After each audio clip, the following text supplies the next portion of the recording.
I think if she would have passed, she would have said she passed. That's all. Because that freaked me out when he was like, yeah, she's gone. I was like, what? Yeah, that just seemed like a weird thing. Okay, then. Well, I got it's confused. keep in mind there's a different. It's just the way they talk. It's like there's different levels of that stuff. Like the breathing changes. I wanted to use my indefatigable cup. That's what I wanted up. The breathing changes. But they're like levels. And so if she passed, I think she would have been really fucked up. But thank you. She's still, For, yeah, she's basically still in the same position. yeah. Yeah, that's what. Yeah, Like her breathing is labored. yeah, it's getting worse. I mean, She and she's said, seeing people and stuff like that. And she said Cheyenne is there and Shirley's there. at this point, they're just waiting. Yeah. Okay.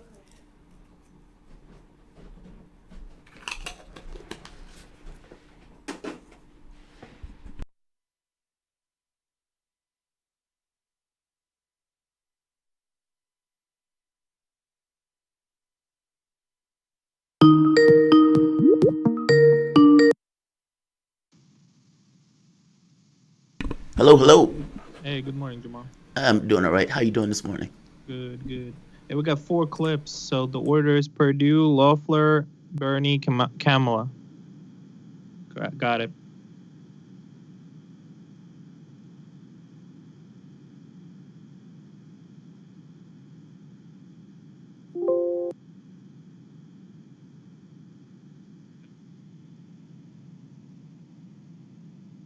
Nah, just my parents are gonna come over to my house. That's it.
One minute.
listening to Radio Sputnik. Telling the untold.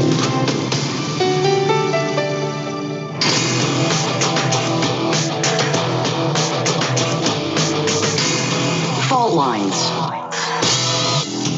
Live from across the divided states of America, it is now time for our last edition this year, the last edition of the most disruptive show covering news and events across the divided states that cover our country, as well as the fractured surface of our globe.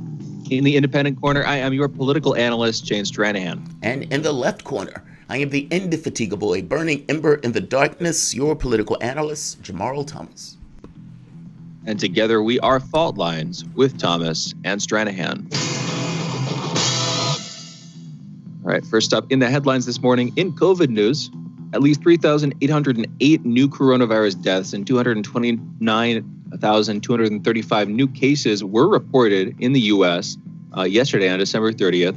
Over the past week, there has been an average of 183,271 cases per day. That's a decrease of 13% from the average 2 weeks earlier. So again, that drop is heartening, but I can't help but wonder how much of that is due to a slump in our testing capacity as we are going through the holiday season. Another vaccine has been approved. Chinese health regulators said Thursday that they had given conditional approval to a coronavirus vaccine developed by state-owned Sinopharm for general use in China. Conditional approval means that research is still ongoing. The company will be required to submit follow-up data as well as reports of any adverse effects after the vaccine is sold on the market. California Governor Gavin Newsom released a plan Wednesday for schools to resume in-person teaching next spring, starting with the youngest students and those who have struggled most with distance learning, while assisting with $2 billion in state aid for coronavirus testing, personal protective equipment, and increased classroom ventilation. Meanwhile, New York Governor Andrew Cuomo announced during a press briefing that New York State will allow some 6,700 fans with negative coronavirus test results to attend a Buffalo Bills playoff game in a first-ever pilot plan to safely reopen businesses on that scale. BioReference laboratories will conduct testing before the game, and fans will be required to show negative test results to be allowed inside the stadium. Post-contact tracing will also be initiated. I wonder if they're using this as some sort of public health policy test. I'm just putting that out there. And I'm saying that particularly because the post-contact tracing stuff is coming into effect. So anyway, I mean, that's a little bit risky, 6,700 fans. I don't know if they're going to be doing social distancing in the stadium, but even though they're going to be having, even though they will have had a negative coronavirus test results, there are false negatives on those tests. Granted, if it's an open-air stadium, who am I to really care too much about that? Anyway, an article from Daily Poster was released this morning outlining yesterday's congressional activities with Senate Democrats' motion to concede on $2,000 checks. A U.S. Senate investigation has discovered that the Barack Obama administration in 2014 approved sending government funds to an organization that had been sanctioned for its ties to terrorism. The transaction between World Vision United States, a nonprofit humanitarian agency, and the Islamic Relief Agency was revealed on the 22nd of December in a report recently released by Senate Finance Committee Chairman Chuck Grassley. A probe into the connections between World Vision and ISRA was launched in February of 2019. The investigation found that World Vision had not known that ISRA had been sanctioned by the U.S. since 2004 after channeling an estimated sum of $5 million to Maktab al-Qidamat, also known as the Afghan Service Bureau, the precursor organization to al-Qaeda, controlled by Osama bin Laden. Within the $2.3 trillion stimulus package and government funding bill signed on December 27th by Trump, one provision seemed to fly under the radar as it was inserted into the Annual Intelligence Authorization Act and not in the actual text of the massive relief package. The provision sets a distinct timeline for the Defense Department and spy agencies to reveal all the information currently at their disposal pertaining to unidentified flying objects, right? Unidentified aerial phenomena, UFOs or UAPs. The provision was included as a committee comment from Senate Intelligence Committee Acting Chairman Marco Rubio, the Director of National Intelligence, Secretary of Defense, and the heads of such other agencies are instructed to submit a report within 180 days of the date of enactment of the act to the Congressional Intelligence and Armed Services Committees on unidentified aerial phenomena. All relevant agencies were urged to disclose data on observed airborne objects that have not yet been identified. The information was to present a detailed analysis, I'm quoting here, detailed analysis of unidentified phenomenon data collected by A, geospatial intelligence, B, signals intelligence, C, human intelligence, and D, measurement and signals intelligence, end quote. Furthermore, the provision requires that detailed analysis be provided of FBI data gleaned from investigations of, quote, intrusions of unidentified aerial phenomena data over restricted United States airspace and an assessment of whether this unidentified aerial phenomena activity may be attributed to one or more foreign adversaries, end quote. Defense Department spokesperson Sue Go was cited by the New York Post as confirming that they were required to report on all of the phenomena as part of the Funding Act for 2021 fiscal year. So it seems like this is setting up a sort of mandatory reporting process for the unidentified aerial phenomena, not going to be released to the public necessarily or on any timely timeline. But still, nevertheless, Jamarl, I'm curious. This is, sort of up your alley, so to speak. What do you think of this event? I think it's a big deal. I think it's a massive deal. And I got to be honest, I don't understand what other people don't. And by other people, I mean the rest of America and the world. Like, think of what's taken place for the first time ever that I'm aware of. The U.S. government, the U.S. military has basically said, yes, there are things in our skies, we don't know what they are. The government, congressmen, senators, people who you can see and everything else says, yes, we agree with you that there are things in the sky that we don't know what they are, so we're going to investigate. Now, Rubio had made the point and says, look, I hope they aren't us. Because, and you heard all of the military guys coming out saying, yes, I was following this craft. I didn't know what it was. The thing took off as if I was standing still. Or yes, these things were coming out of the water. I mean, you should read these reports. They're phenomenal, especially what it require for the things and the crafts that these guys are saying to do what they do. And so for me, this is your government confirming that the UFO thing is real. Whatever it is, whether you want to say it's us or not us, both of those things are phenomenal. Like, it's a radical proposal. And so it's phenomenal to me that this is becoming one of those things that they're putting into statute and into law. And like you said, they're creating a process for that information to be basically ferreted in. What they give to you about that, that's different.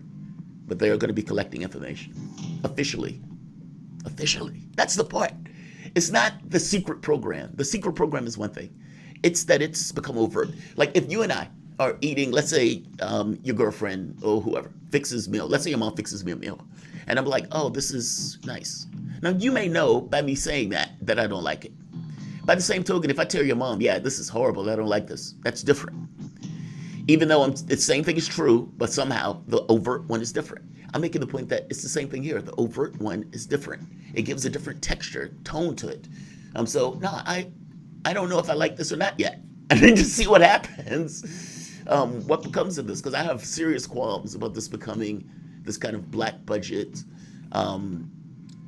Like, what are they doing in the shadows of the shadows? Yeah, I do have qualms about it. So. Yeah, I hear you on that one. And it's I mean, the other big question here is why now? Like, what's the back? And I know this is a topic of conversation in the interviews that we've had on this subject, but like, what's going on right now? Why is this all coming out right now? Why is it that within the last couple of years, like the New York Times, the most mainstream and sort of most classically authoritative of all New York newspapers, media publications, why did they come out with larger articles? Why does the Washington Post come out with these larger articles? Why is this whole process? All of them, CNN, Turks, the works. In fact, CNN had Luis Elizondo on the show, and she asked him, "Are you saying that they're coming from somewhere else?" And Luis Elizondo confidently said, "Based on my technical scientific research, and this includes materials and this includes stuff that you haven't seen, my answer is yes." Now, to me, the moment that the guy who's been studying this stuff for the U.S. government for all of this time in the Black Budget Project says, yes, a McDonald's commercial shouldn't be next, right? It feels like it's so diminutive because of what comes next, because it doesn't have that impetus of horns playing and people saying, whoa, did you just say? That part didn't happen. And that's the part I'm waiting on. I'm waiting on recognition, where the world, what it settles in, not just in this kind of, oh, there's a new movie out, but in this flesh to bone way that, wait a minute, there's something visiting our shores, or at the very least something out there that we have no idea what it is. I think that's phenomenal. Those are questions. Think about what questions does. It forces you to open your mind. It forces you to try to come up with solutions and understanding of things that you didn't quite get before.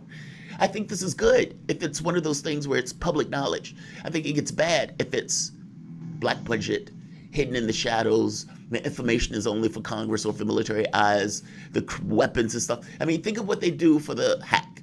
They say, a hack the size of Pearl Harbor happened, but you have to trust us. I don't believe your lying eyes. It's that stuff that I get very concerned about.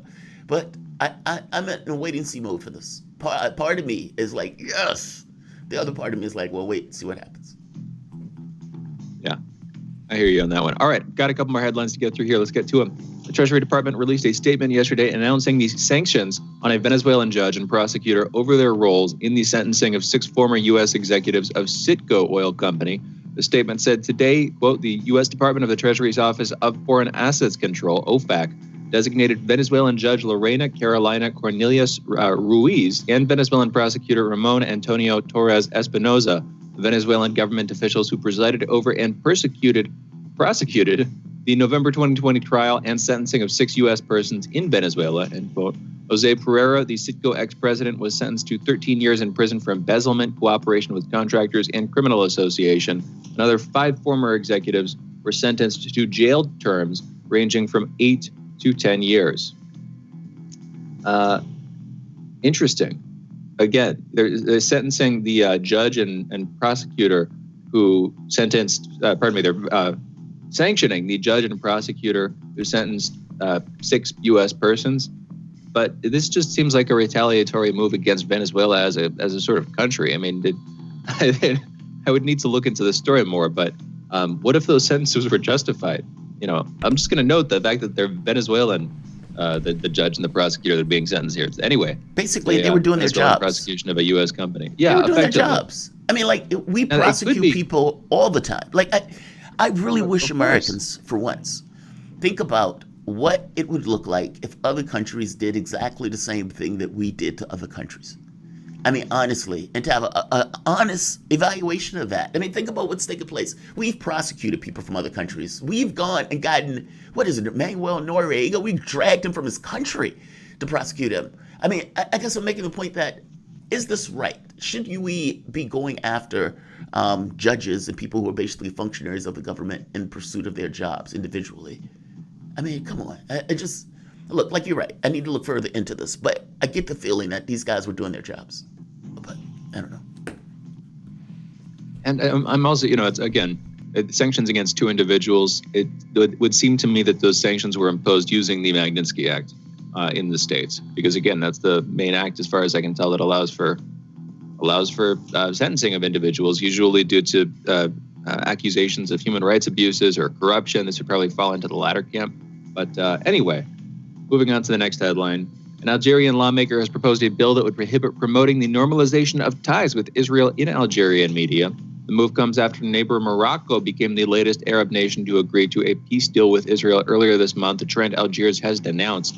Amira Salim, a member of the Algerian party from the Democratic National Rally Party, explained that she aims to prevent debates that would, quote, would lead to deep ideological differences, quote, unquote, threatening, quote, the public order and the stability of the state and society, end quote. And Tesla, the company Tesla, has gone live with its latest supercharger station yet, with 72 rapid charging stalls in Shanghai, China.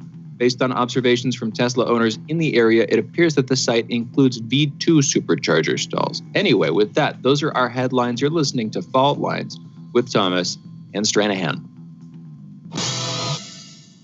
Quick note, before we go into our break and come back with Jamarl's Soapbox segment, we are going to be off the air tomorrow. Tomorrow is New Year's Day. It's a federal holiday. We're not going to be on the air, just so you know, in case you're listening on AM, FM, online, whatnot, and you don't see us pop up. Well, that's why. Anyway, we're going into a break here. We'll be back on the other side of this break with the Soapbox segment and Jamarl's monologue. You're listening to Fault Lines with Thomas and Stranahan. You're right back on the other side of this break. Fault Lines. This is Radio Sputnik.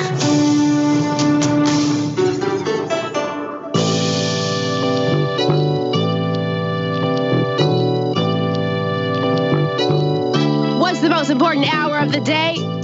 It's the Critical Hour with Dr. Wilmer Leon. On this show, we don't just deliver the latest headlines, we divide the real from the fake. Tune in to hear from some of the most brilliant political minds of today, get in-depth news and analysis that goes beyond the surface and dig straight into the details. Set your clock to the Critical Hour for a news perspective unlike any of those other guys. Tune in to the Critical Hour with Dr. Wilmer Leon, weekdays 6 to 7 p.m. Eastern, and catch us on Facebook Live. You're listening to Radio Sputnik.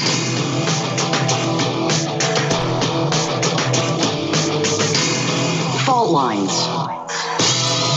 Welcome back to Fault Lines on Radio Sputnik. My name is Jamarl Thomas. I'm joined by my co-host Shane Stranahan, coming to you live out of our station in Washington, D.C. If you guys live in the area, you can catch us on radio at 105.5 FM and 1390 AM. We're also in Kansas City at 102.9 FM and 104.7 FM. If you guys are digging what Shane and I are putting down, whatever platform you're consuming us on, give us a like and share that audio and video. Also subscribe to whatever network that is. Also, if you want to reach us by phone, you can do so at 202-521-1320. That is 202-521-1320. Your engagement makes this show what it is, so definitely don't be shy. Democrats capitulate. Not just capitulate, concede. They were told to bend the knee by Mitch McConnell. Fold! And Chuck Schumer, obediently did what he was told to do. What was the political pressure that Mitch McConnell was able to use? What was the political force that he was able to use? Nothing. It wasn't that he had anything special. He just had a bunch of people who didn't fundamentally believe in what they were pushing. So they showed a bit of theater before conceding. The catch here is what's taking place right now. I keep making the point that people need to pay attention to this because it gives you this understanding of true politics. You have dollars or you have pitchforks. Now, somebody could say, well, Jamal, there are no pitchforks. And I would say, If you're putting $2,000 on the table for the American citizenry, the congressmen who are voting on that, the McConnells of the world who don't want his people to vote on that, know that there are pitchforks. People understand that they, and this vote, is $2,000 for them and for the American citizenry. And either that congressman put on notice, put on blast, are you going to do this or not? They don't want to make that question. They don't want to answer that. How do you go and say, yes, I don't want the American public to get $2,000 in a beaten, roughed up way to which we've left our system? That is not an easy vote.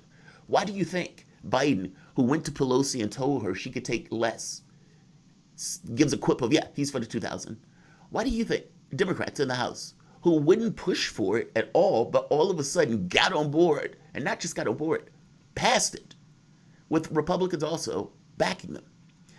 What was so sad about what took place the other day, yesterday, when they basically killed Sanders and put a knife in Sanders on this, is that some Democrats, in this kind of theatrical way, came out as if they were for it, and then immediately backed down. To give you a heads up on what was taking place, basically, Trump, for reasons of naming and so forth, just basically stuff that wasn't necessarily a big deal, but like Confederate flags or Confederate bases and those type of things. Trump basically vetoed the bill, the defense bill. Now, Democrats and Republicans want that bill to go through. Sanders steps in and says, hey, if you want this bill to go through, you need to attend to the needs of the American public first. Give us a vote on $2,000. Initially, Schumer backed us. Now, understand that pitchforks or dollars. Schumer wants to be leader of the House. He wants to be the majority leader. He wants it. He tastes it. Why do you think Schumer was out there screaming about $50,000 for school and that Biden was going to do this and Biden was going to do that and Biden was going to ultimately think about using the money for school? Why? Because he wants those people, he wants Ossoff and Warnock to win those seats so he could be leader of the House, majority leader. So, will he come out and say, yes, $2,000? Yes, he will come out and do that. Will he also turn around the very next day and bend the knee? Yes, he will also do that. You see the first theatrics of it. You don't necessarily see the second, which is where all that comes in. I want to give a perusal of our politics. Just a quick perusal of what is taking place going on around our political circuit. Purdue, running in Georgia. Under normal circumstances, Republicans win these runoffs. In this case, it is up for grabs. And Purdue, the Republican, is being asked, hey, can you name one of your accomplishments for the people in Georgia? Let's play the clip. He can't name one. Let's play the clip. Bonds in Georgia, what part of your service would you like to highlight for them? Well, that's a tough question, Trey. You know, as an outsider, I never ran for office before I ran for the Senate in 2014. I just felt like the country was headed in the wrong direction. I felt like I could make a difference, and I believe we have. But the most gratifying thing may have just happened today, as a matter of fact. I mean, in this bus tour, you see people all over the state. I mean, we're going to small towns all over the state. And unlike my opponent who's hanging around Atlanta, we're going all over the state, over 125 stops. And just today, I had 6 people individually, the 6 men, step up to me quietly after the event was over.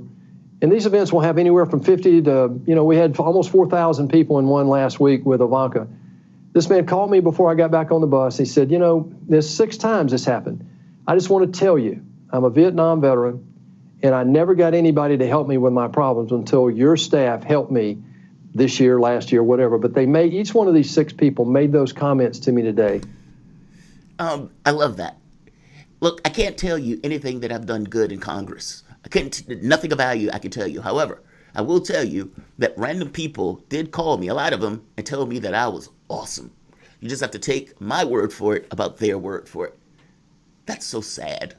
That's so sad. You should even have just something where you could just drop in, even if it's not entirely true, that you could say, hey, we did this. You can't even give one. Asif. Let's go to Asif.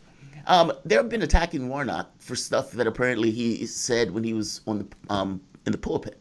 Well, Asif gives an interesting defense for Warnock, basically saying, look, are you really paying attention to Warnock when this woman has been hanging around with Klansmen? Let's play the clip of Asif. A quick one while we've got you. Any concern that the allegations of wrongdoing against Reverend Warnock could possibly be a drag on the Democratic ticket next week? None whatsoever. Reverend Warnock addressed this issue a year ago, and here's the bottom line. Kelly Loeffler has been campaigning with a Klansman. Kelly Loeffler has been campaigning with a Klansman. And so she is stooping to these vicious personal attacks to distract from the fact that she's been campaigning with a former member of the Ku Klux Klan. I mean, we deserve better than that here in Georgia. And I want to encourage everybody to make a plan to vote on Tuesday. I got to be honest, that is one of the funniest clips to me, because the entire point that he's trying to get across is Kelly Loeffler has been campaigning with a Klansman. And he says it over and over and over and over again just for impact. Oh, I love that. I love that. But that's what's taking place right now in Georgia, the Georgian politics. I want to go into the federal government for the moment, and let's jump to the Democratic side. Bernie Sanders puts a knife in McConnell. Now, the reality of it is, if you're looking at Kentucky is not doing great. 1.6 million have seen their incomes go down. A third of households are struggling to pay for housing. 250,000 people don't have enough food to eat. Over half of workers make less than $15 an hour. And Mitch McConnell is blocking the vote for $2,000 to help his people out. Let's hear Sanders put a fire under McConnell. Let's play the clip. And let me just make it clear for the majority leader that 10 out of the poorest 25 counties in the United States of America are located in Kentucky. So maybe my colleague, the majority leader, might want to get on the phone and start talking to working families in Kentucky and find out how they feel about the need for immediate help in terms of a $2,000 check per adult. Now, and I have the strong feeling that the people of Kentucky will respond no differently than the people of Vermont or New York. Yeah, that's right. They wouldn't, especially if they're hurting and they're in need and they want their government to back them. Kamala Harris postures on this. Now, I want you to listen to this because this is the epitome, I would say, of the Democratic Party. Let's play this clip of Kamala Harris. Let's hear Kamala do her lefty thing. This was, I think, yesterday. In last bill, the stimulus check, Chuck Schumer is trying to increase it to $2,000 with unanimous consent today. It may not pass. Mitch McConnell is holding it up. What say you? Well, I actually have a bill for that. Where a while back, I recommended that folks receive a $2,000 check. And so I would urge Mitch McConnell to put my bill on the floor for a vote. Would she now? Would she now? She would urge him to do that. Well, immediately after, doing this kind of posturing, Kamala Harris and Minority Leader, Chuck Schumer, voted Sanders down. I'll just read it. This is Sirota. Instead of Republicans saber-rattled about the need to pass the defense bill, 41 Democrats obediently voted with Mitch McConnell, allowing him to move the defense bill forward without a vote on checks. That includes yes votes from Senate Minority Leader Chuck Schumer and Vice President-elect Kamala Harris, the one that was just posturing out there saying, hey, he needs to send my vote down. If you'd believe that, why did you vote down the $2,000 proposal? The lead sponsor on the bill, Giving Americans $2,001 during the pandemic. On one day before her vote to help McConnell, Harris called on the Republican leader to hold a vote on her legislation. How sad is that? How sad is that? She went out, postured for the $2,000 to give people this impression that, yes, I'm for this. But in reality, goes and votes Sanders down. There were only 6 members who stood up there and made the vote. Warren, Sanders, Chris Van Horen, Jeff Merkley, Ed Markey, and Ron Wyden. In fact, the number of Democrat votes outnumbered the Republican votes because there were some Republicans that were voting for this bill. Think about that. Think about that. They went out and postured as if the Republican Party was entirely against this, when in the Senate it ended up being more Democrat votes putting this measure down to prevent Americans from getting $2,000. They could have stood and fought this. Instead, they folded like a cheap suit.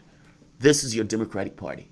This is what you get for unconditional support. A bunch of welfare queens that basically living off of unconditional support of voters, African Americans and progressives.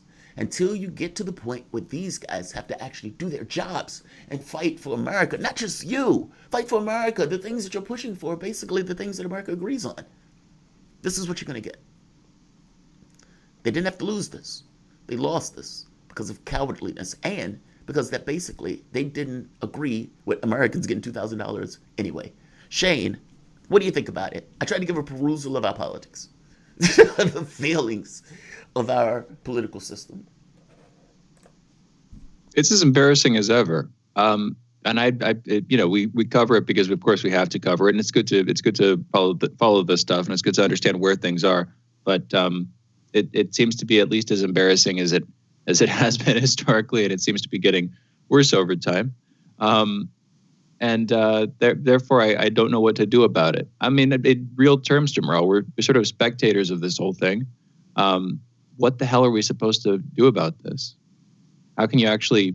I'm trying to have a serious. We've got a minute here, but very briefly, what the hell are we supposed to do about the decline of the state that we're living in and the collapse of the dreams of a lot of our friends and family and maybe even ourselves, looking forward to a future where politics is getting worse and corruption is increasing and our economy is going down the drain. Jamarl, what do you think we should do about that? We don't have power in all situations. I mean, there's sometimes situations have to get to a point where you get the ability to do something, and the only thing you have to do up to that point is just wait. Look, the reason I read about all of that stuff in a historical context is I kind of want to understand where we are. Like, if you were playing chess, you would study books, you would study openings, you would study all that stuff. You would study games. I used to go over games forever. And because it gives you this context of, okay, what does this position look like? What happens in this position? I think the world is the same way. To make a grand sweeping thing of saying this is how you do it, I don't know if anybody can do that. I honestly don't. Well, no, and I think I'm not looking for a map. I'm not even looking for a compass. I'm looking for some I read too. I like to read history as well. I'm looking for some kind of a signpost of, okay, here's roughly where we are. And from here, here's how we get to some better way of being. But as far as I can tell, everything needs to get substantially worse before it gets it all better. Yes. And that's the sucky part. Duration of worse might be decades or potentially centuries, depending on who exactly you are. Yes. I mean, that's not a great point of view, but it is somewhat honest. I mean, it's one of those things. It's like, the productive energies of the society would run out before it gets to the point where society changes. And Green New Deal looks like a reinvigoration of capitalism in the environmental space. Like, I don't know. It just seems like look, we can't see around corners. That's the first part. And I feel you on this, where it's like, man, this has to change. This is horrible. Like, how are these? Like, they've basically ignored the needs of the public, and do so with this kind of race to the bottom way where the public doesn't entirely get a choice.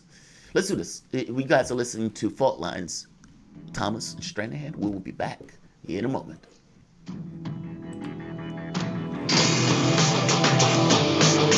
Fault Lines. You're listening to Radio Sputnik. Epidemics and pandemics could kill millions of people, and they actually did. Centuries ago, deadly outbreaks called the Black Death, the Plague of Justinian, and the Spanish flu ravaged countries, empires, and whole continents. Some of these diseases are still present around the globe. Others have become a thing of the past. Discover how these ancient and not so distant outbreaks from previous centuries differ from modern-day SARS, MERS, and coronavirus pandemics. Listen to our new series, Outbreak, the deadliest epidemics in human history. This week on Radio Sputnik.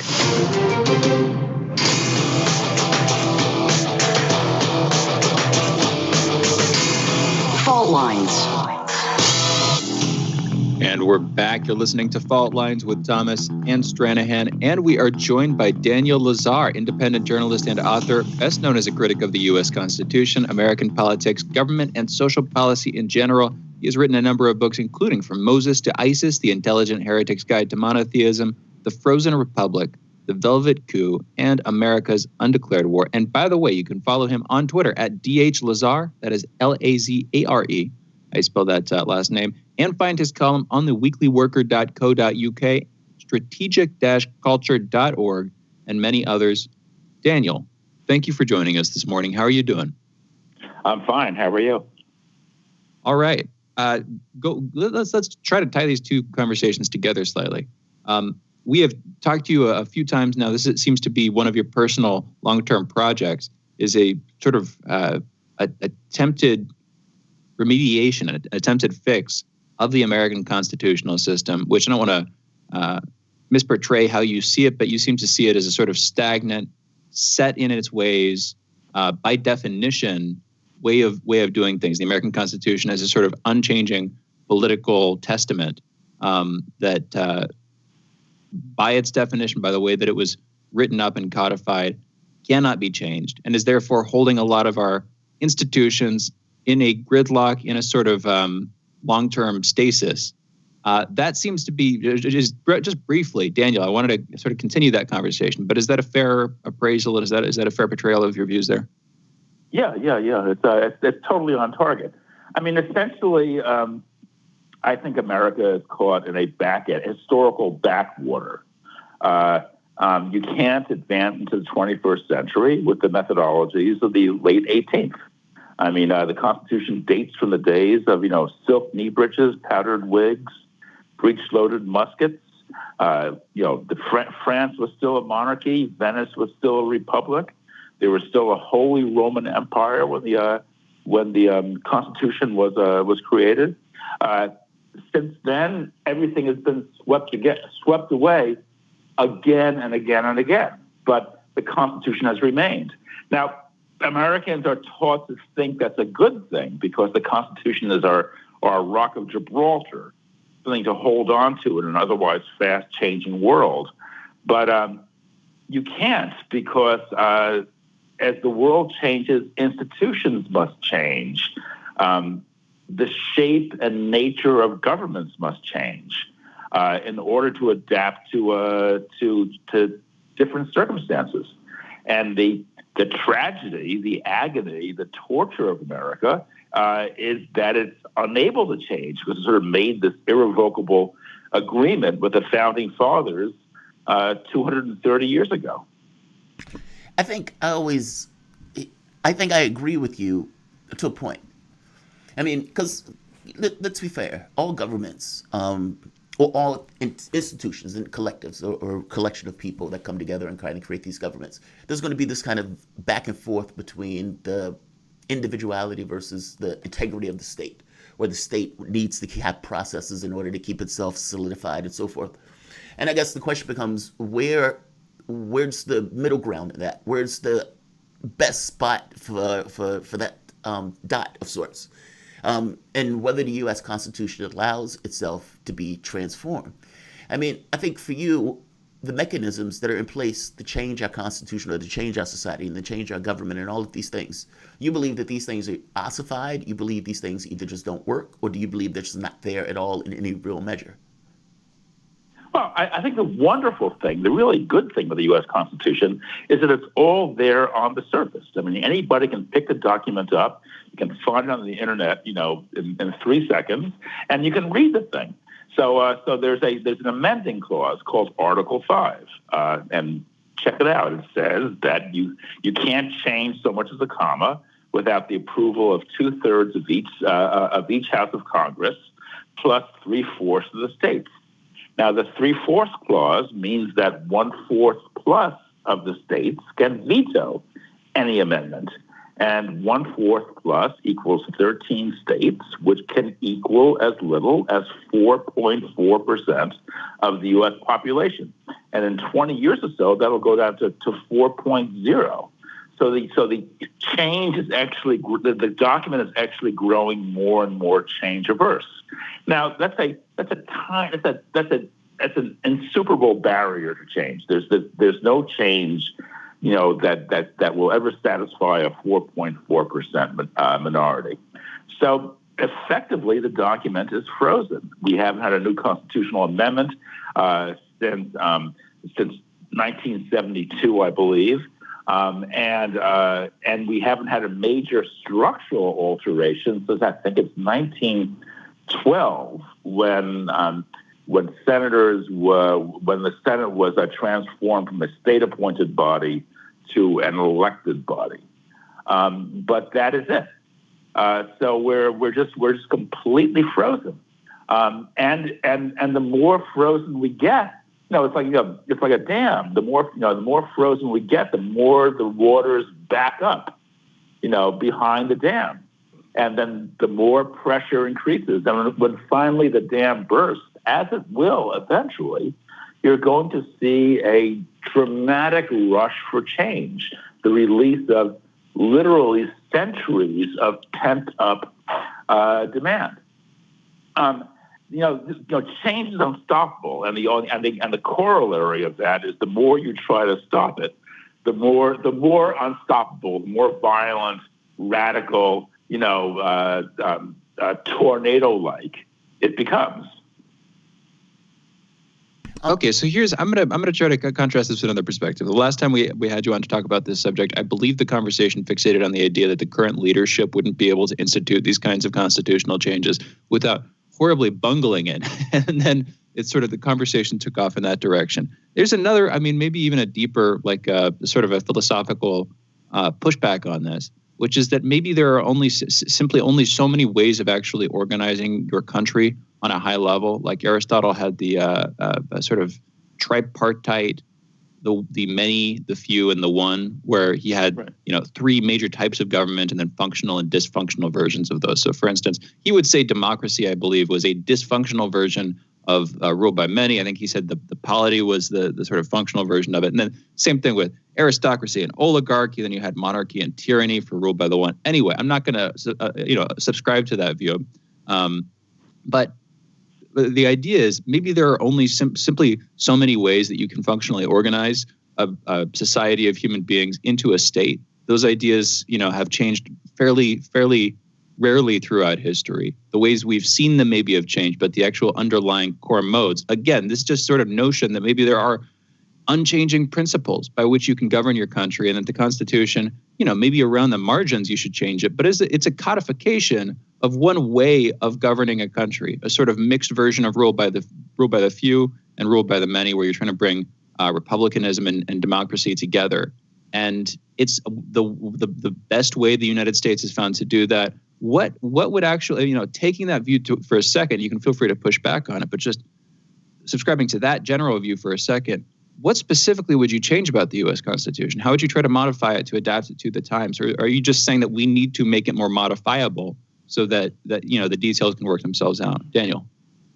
Well, first of all, you're right about the one, the few, and the many. That was the conventional wisdom for literally millennia. And the U.S. Constitution actually endorses those three principles. So we have the one in the form of a president, we have the few in the form of a Senate, and we have the many in the form of the House. So it sort of combines those three approaches into one. No, but I think where I disagree with you is that we have seen tumultuous changes in politics. The French Revolution. Victor Hugo called the French Revolution the greatest event since the birth of Christ. And then we had the Russian Revolution, which completely transformed our understanding of what democracy means. Now, these revolutions both post-dated the U.S. Revolution. So the American Revolution, in a certain sense, America, in a certain sense, is the last, what the French call the ancien regime, the last old regime, the last pre-revolutionary, pre-modern regime. And he asked me what I would change. I could have a long list, but the fundamental thing I would change is I would sweep away Article 5 and replace it with strict majority rule.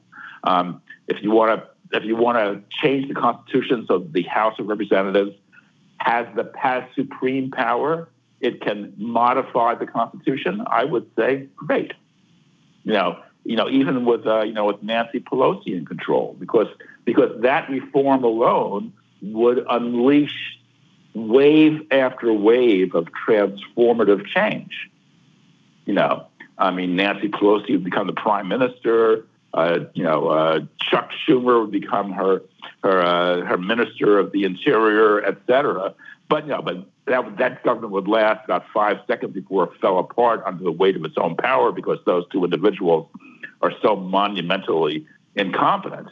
But it would just open the door to this great inrush, this great fresh air. And suddenly we, the people, could begin reconstructing society from the ground up. I think you're calling for a civil war. That's what it sounds like. If you're going to install Nancy Pelosi, wait a minute, if you're going to install Nancy Pelosi, Donald Trump has just took president, 4 years ago. And he had the House and he had the Senate, meaning they had it all. It's not this country where these guys agree, per se. I guess my feeling is, with the powers that are in this country, with the people who are dumping all of this money into the parties and everything else, and the idea that Pelosi and Schumer will take it because of some political maneuver that is had where the article has gotten rid of. Because look, they could do what you want. Meaning they could take a overt political interest and say, fine, we're going to get rid of this article. And you're going to depower, basically, Republicans who are going to lose it. You don't believe that they'll lose it? I guess I'm trying to say, what's a fair way of trying to make that work? Are you just talking about making it a parliament? Yeah. Okay. Yeah. Essentially, first of all, number one, as I said, Nancy Pelosi wouldn't last 5 minutes because the woman is completely incompetent. But if the House can change anything, it can call a new election anytime it wants, the way the British Parliament does, and organize voting along whatever lines it wants. You could have voting by state, voting by congressional district. You could abolish congressional districts and have proportional representation. The House could do anything it wants. Daniel, there's something that you said that I really want to get into. We're going to have to go into the break. Right. But you made a point, and when you made that point, I immediately agree with almost pretty much everything you've said, even to repudiating my own thinking on this. I want to get into a compare and contrast. of all of reforms that were necessary in order to kind of change the system. I mean, basically, the United States government is a capitalist system with two right and left deviant gradients. These guys basically believe the same thing. What about the Soviet Union and when the reforms that were necessary to get that country to change? Now, I'm asking because you made the point that all of the reforms and all of the changes and all of the updates that need to be made can't be made because the system basically blocks those things from taking place, and that at some point it would have to happen. Meaning either the Constitution is changed to allow those things to take place, like releasing the valve or something, or you're going to get chaos. That's what it sounds like you're saying, and I think I agree with you on this. Let's do this. Let's take you out. This is Daniel Lazar, independent journalist and author, best known as critic of the U.S. Constitution, American politics, government, and social policy in general.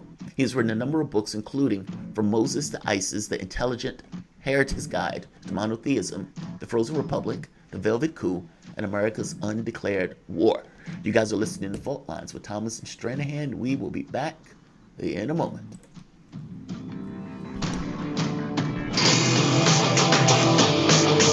Fault Lines. In a media landscape filled with so-called journalists acting as stenographers for their billionaire bosses, there is a desperate need for news, analysis, and perspectives that buck the status quo and get to the heart of how domestic and international events impact you and me, as well as showing how we can get involved in the struggle to change that status quo. Check out By Any Means Necessary on Radio Sputnik, Monday through Friday from 2 to 4 p.m. Eastern, to hear the stories and voices that mainstream media refuses to tell you. And join us as we connect the political, social, and economic movements shaping the world around us. That's By Any Means Necessary, Monday through Friday at 2 to 4 p.m. Eastern, right here on Radio Sputnik.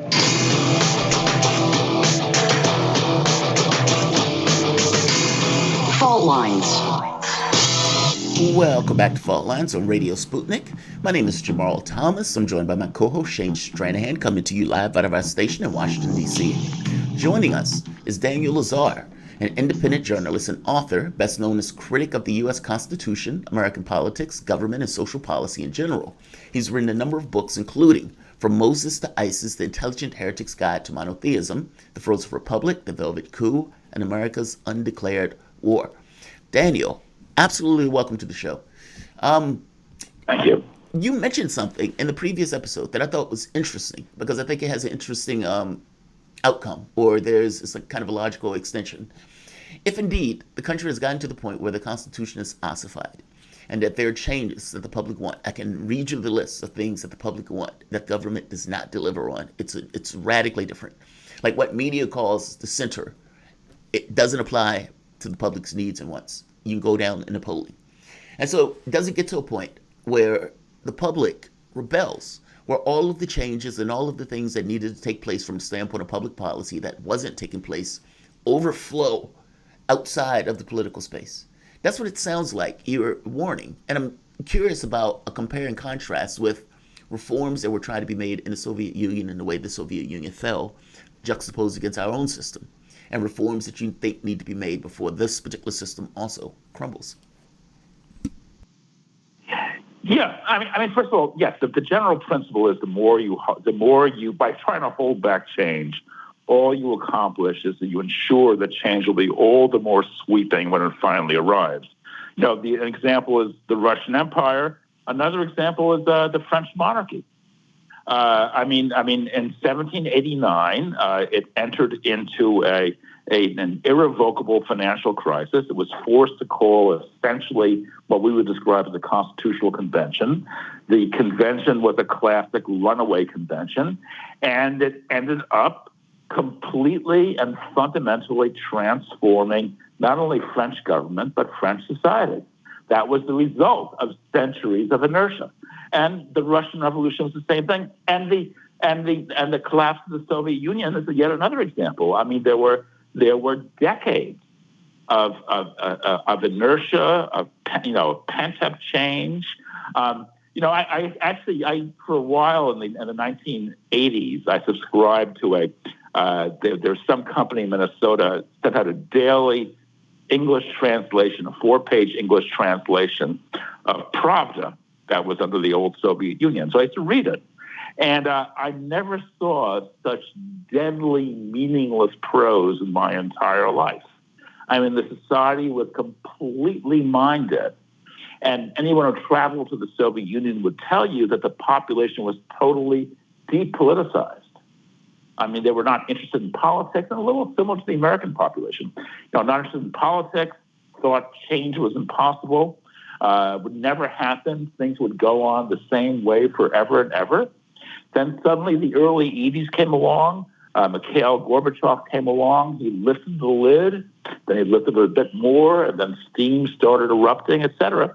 And suddenly, by late 1991, what everyone agreed was utterly impossible suddenly happened. The Soviet Union collapsed, and out of that emerged a radically different society. So I would argue the U.S. is actually in a parallel condition. We have a 233-year-old government. It is supremely unworkable.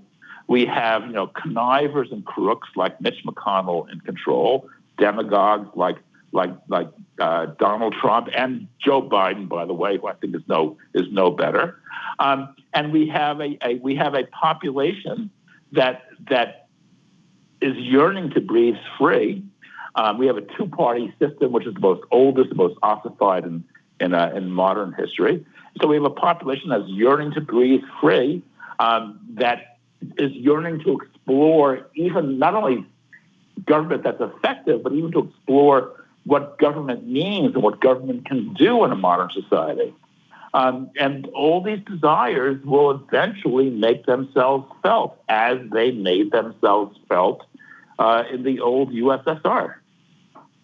Well, okay. So here's the thing, though. I mean, the analog that you gave as a sort of parallel track for us to model our own potential future behavior on the decline of the Soviet Union. You ended your story in 1991, but in the decade that followed, there was, as far as I can tell, tremendous loss of life, tremendous hardship. The adjustment process was not a pleasant one, and arguably, those are never easy. The way that right, yeah. Well, it's never easy, but I mean, here's the thing: you do that, and then earlier on, you gave the examples of the French Revolution and the Bolshevik Revolution, where the French Revolution was followed by Napoleon, the rise of the nation state, tremendous loss of life, and arguably one of the first world wars, the likes of which wasn't seen again for about another century. And then about a century later, like you're saying, you have the Bolshevik Revolution, which, as far as I can tell, it has been misreported in part in the West, but there were also dramatic purges. It's in some ways it's not as bad as the West has portrayed it, and in other ways it might be worse in terms of the total loss of life. And yes, there are plenty of arguments to be had about capitalism and what capitalism has done. But I guess my point in general is the various crises that you've given us as examples for what the U.S. might want to go through, and maybe you can question that framing. Maybe maybe that's a misportrayal on my part, but none of those seem particularly admirable or desirable. None of those seem like things that we should want to go through. So, I mean, I agree with you fundamentally that we need to take another look at our institutions and deeply revise them. And I optimistically hope that you're right, that most people would want to, although I do frankly doubt that. But Daniel, I mean, I kind of was pushing back in a strong sense there. What's your take on all that? Well, I mean, I agree with you in a certain way. I mean, it's the old problem of the slow-boiled frog. Mark Twain once wrote a really interesting, made an interesting observation where he says, everyone remembers the thousands of people who were sent to the guillotine and during the French Revolution, but everyone forgets the hundreds of thousands of peasants who were broken on the wheel in the centuries before. And so, yes, when a new world was born, it was very, very painful.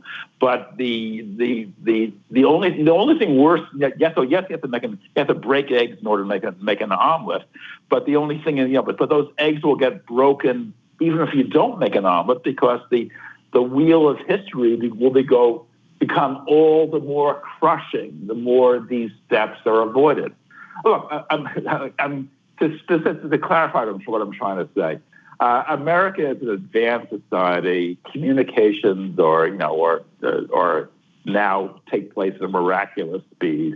We're a highly educated society. So yes, America could create a dynamic new democracy, hopefully without going through the rigors of France in 1789, Russia in 1917, or the Soviet Union in 1991. I believe it is possible, but the more we bend our minds to the task, the more quickly and efficiently it'll be accomplished. But I think there simply is no alternative because American society is going downhill. There's a public health crisis. There's a political crisis. People are unhappy with how their society is being run. There's now a jobs crisis, an evictions crisis. I mean, American society is in deep trouble, and only fundamental change is the only way out of this hole. Daniel, I agree with you on this. I agree with you on this because basically the question is, people like to see the pain afterwards. So perfect example, the protests, or let's say the riots. And you would have, let's say in Wisconsin, Jacob Blake gets shot. Then you have all of this blow up in Wisconsin. And you have some people who would sit and just look at the blow up. And they wouldn't see, well, wait a minute, the majority of the black areas are jails. The poverty rate is obscene. The wealth distribution is obscene. The number of, like you said, the either suicides, drugs. Like when you start looking at a society and you start racking that up over the course of decades, how does that quantify with the pain that takes place after a revolution? And if the revolution does change that for the better, is it not for the better? I think the problem is this stuff becomes mechanical at a certain point. The human agency almost goes out of it. If you put people in a lot of stress and pain and aches for a very long period of time in an unfair system, a dramatically unfair system, where the wealth is accrued in a particular way, where hardship is distributed in a particular way, you can't be shocked that the society blows up. And the question is, do you try to change that society on your own to get something different? Or do you let it blow up? And what happens after it blows up? I think that seems to be the conversation, isn't it not, Daniel? Yes, but I would say I'd alter the conversation slightly. I would say there are good blow-ups and bad blow-ups. I mean, just going out in the street and letting your anger out and assaulting cops and just smashing windows, that may lead to a momentary release, but that in itself does not accomplish anything.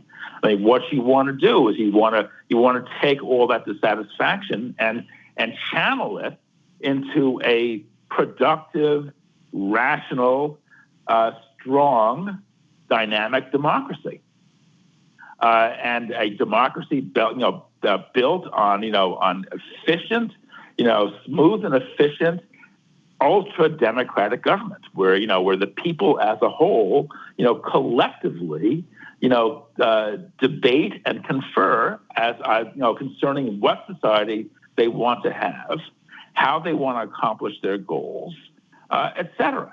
So I'm not calling for violence in the streets. I'm calling for a deliberative, mature, rational, strong democracy. No, I didn't take it as your call for violence. Impossible. Yeah. You said impossible? Impossible. Go ahead, Shane. Impossible. Well, it's funny. I was going to ask him, would there be a difference if you did get that democracy? Like, would people still be kind of checked off out of the process? 30 seconds. I'm curious. Answer that one, Daniel. 30 seconds? No, I think the Americans would leap for the opportunity if somehow I could wave a magic wand and give them that democracy. But Americans would form themselves into parties. A half dozen or more parties that get together in excited, parliamentary National Assembly sessions and debate fiercely and passionately what kind of society they want to have. And then they would have a vote. And then they'd have another debate, and another vote, and another debate, and another vote. All right. Fair enough. I am skeptical. I got to be honest. I'm skeptical on that. I am too. But Daniel, this is a great conversation. I really appreciate you joining us for the conversation. We've got to come back to it some other time. Daniel Lazar, independent journalist and author, best known as a critic of the U.S. Constitution, American politics, government, and social policy in general. Follow him on Twitter at DHLazar and find his column on theweeklyworker.co.uk and strategicculture.org. You're listening to Fault Lines with Thomas and Stranahan. We will be back in just a minute.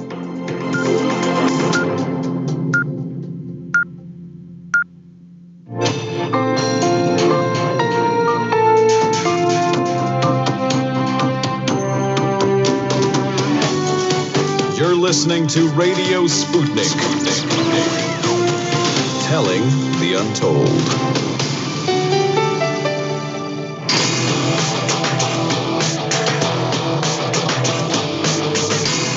Fault Lines. Live from the divided states of America, welcome to your daily inoculation for propaganda. In the left corner, I am the indefatigable, the ever-vigilant, the last antibody to a sick and seasoned political system. Your political analyst, Jamarl Thomas. And in the independent corner, I am your political analyst, Shane Stranahan. That means you are listening to Fault Lines with Thomas and Stranahan. Great combo with Daniel Lazar. Great combo. It fit right into like the monologue and our back and forth and everything else. I don't think it's going to be that smooth, but great combo. Let's go to the headlines. In the news, at least 3,808 new coronavirus deaths and 229,235 new cases were reported in the United States on December 30th. Over the past week, there has been an average of 183,271 cases per day, a decrease of 13% from the average 2 weeks earlier.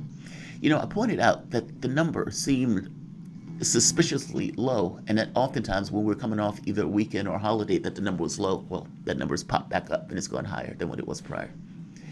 Another vaccine has been approved. Chinese health regulators said Thursday that they have given conditional approval to a coronavirus vaccine developed by state-owned Sinopharm for general use in China. Conditional approval means that research is still ongoing. The company will be required to submit a follow-up data as well as reports of any adverse effects after the vaccine is sold on the market.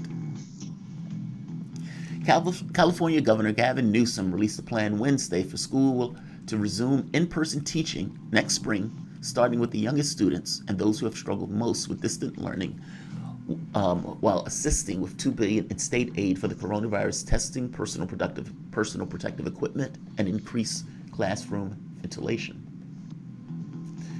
New York Governor Andrew Cuomo announced during a press conference that New York State would allow some 6,700 fans with negative coronavirus tests to attend a Buffalo Bills playoff game, and a first-ever pilot plan to safely reopen businesses. Bioreference laboratories will conduct testing before the game, and fans will be required to show negative test results to be allowed inside the stadium. Post-contact tracing will also be initiated.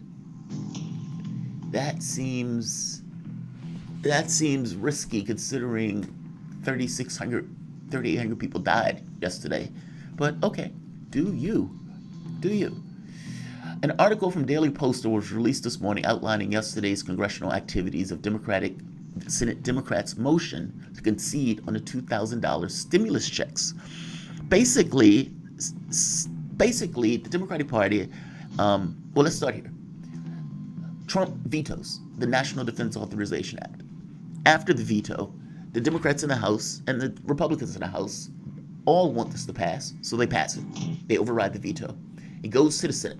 Sanders says, you're not going to override this veto until the American public gets to vote on $2,000. Mitch McConnell said no. Now, the Democratic Party, instead of backing Sanders on this, did a quick back for the cameras and then immediately folded. Sanders, Warren, I think it was Markey, it was maybe 6 Democrats that basically refused. But the catch here is you had this passed, meaning killing the motion to give Americans $2,000, because there were more Democrats than Republicans. So, yeah, that was unfortunate. That basically Sanders was pushing for $2,000, and the Democratic Party basically put a knife in him. Yes, they did the theatrics. Yes, they danced on camera. When the cameras turned off, they basically voted against, including Kamala Harris, who talked about and touted her bill just the day before voting it down. Phenomenal. A U.S. Senate investigation has discovered that Barack Obama's administration in 2014 approved sending government funds to an organization that had been sanctioned for its ties to terrorism.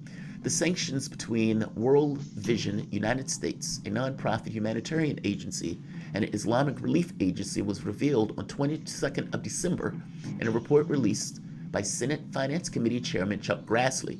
A probe into the connections between World Vision and ISRA was launched on February 2019. The investigation found that World Vision had not known that the ISRA had been sanctioned by the United States since 2004, after channeling an estimate sum of $5 billion to Maktab al-Khidmat, also known as Afghan Service Bureau, the precursor to Al-Qaeda, controlled by Osama bin Laden. Phenomenal. Phenomenal. With the $2.3 trillion stimulus package and government funding bill signed on December 27th by Trump, one provision seemed to fly under the radar as it was inserted into the Annual Intelligence Authorization Act and not in the actual text of the massive relief package.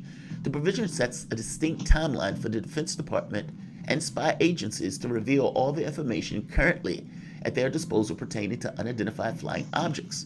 The provision was included as a, quote, committee comment, unquote, from the Senate Intelligence Committee, acting chairman Marco Rubio. The Director of National Intelligence, Secretary of Defense, and head, quote, and the heads of such other agencies, unquote, are instructed to submit a report within 180 days of enactment of the Act to the Congressional Intelligence and Armed Services Committees on Unidentified Aerial Phenomena, unquote. All relevant agencies were urged to disclose data on the observed airborne objects and have not been identified. The information was present to, quote, detailed analysis of unidentified phenomena data collected by a geospatial intelligence, B, signal intelligence, C, human intelligence, and D, measurement and signal intelligence, unquote.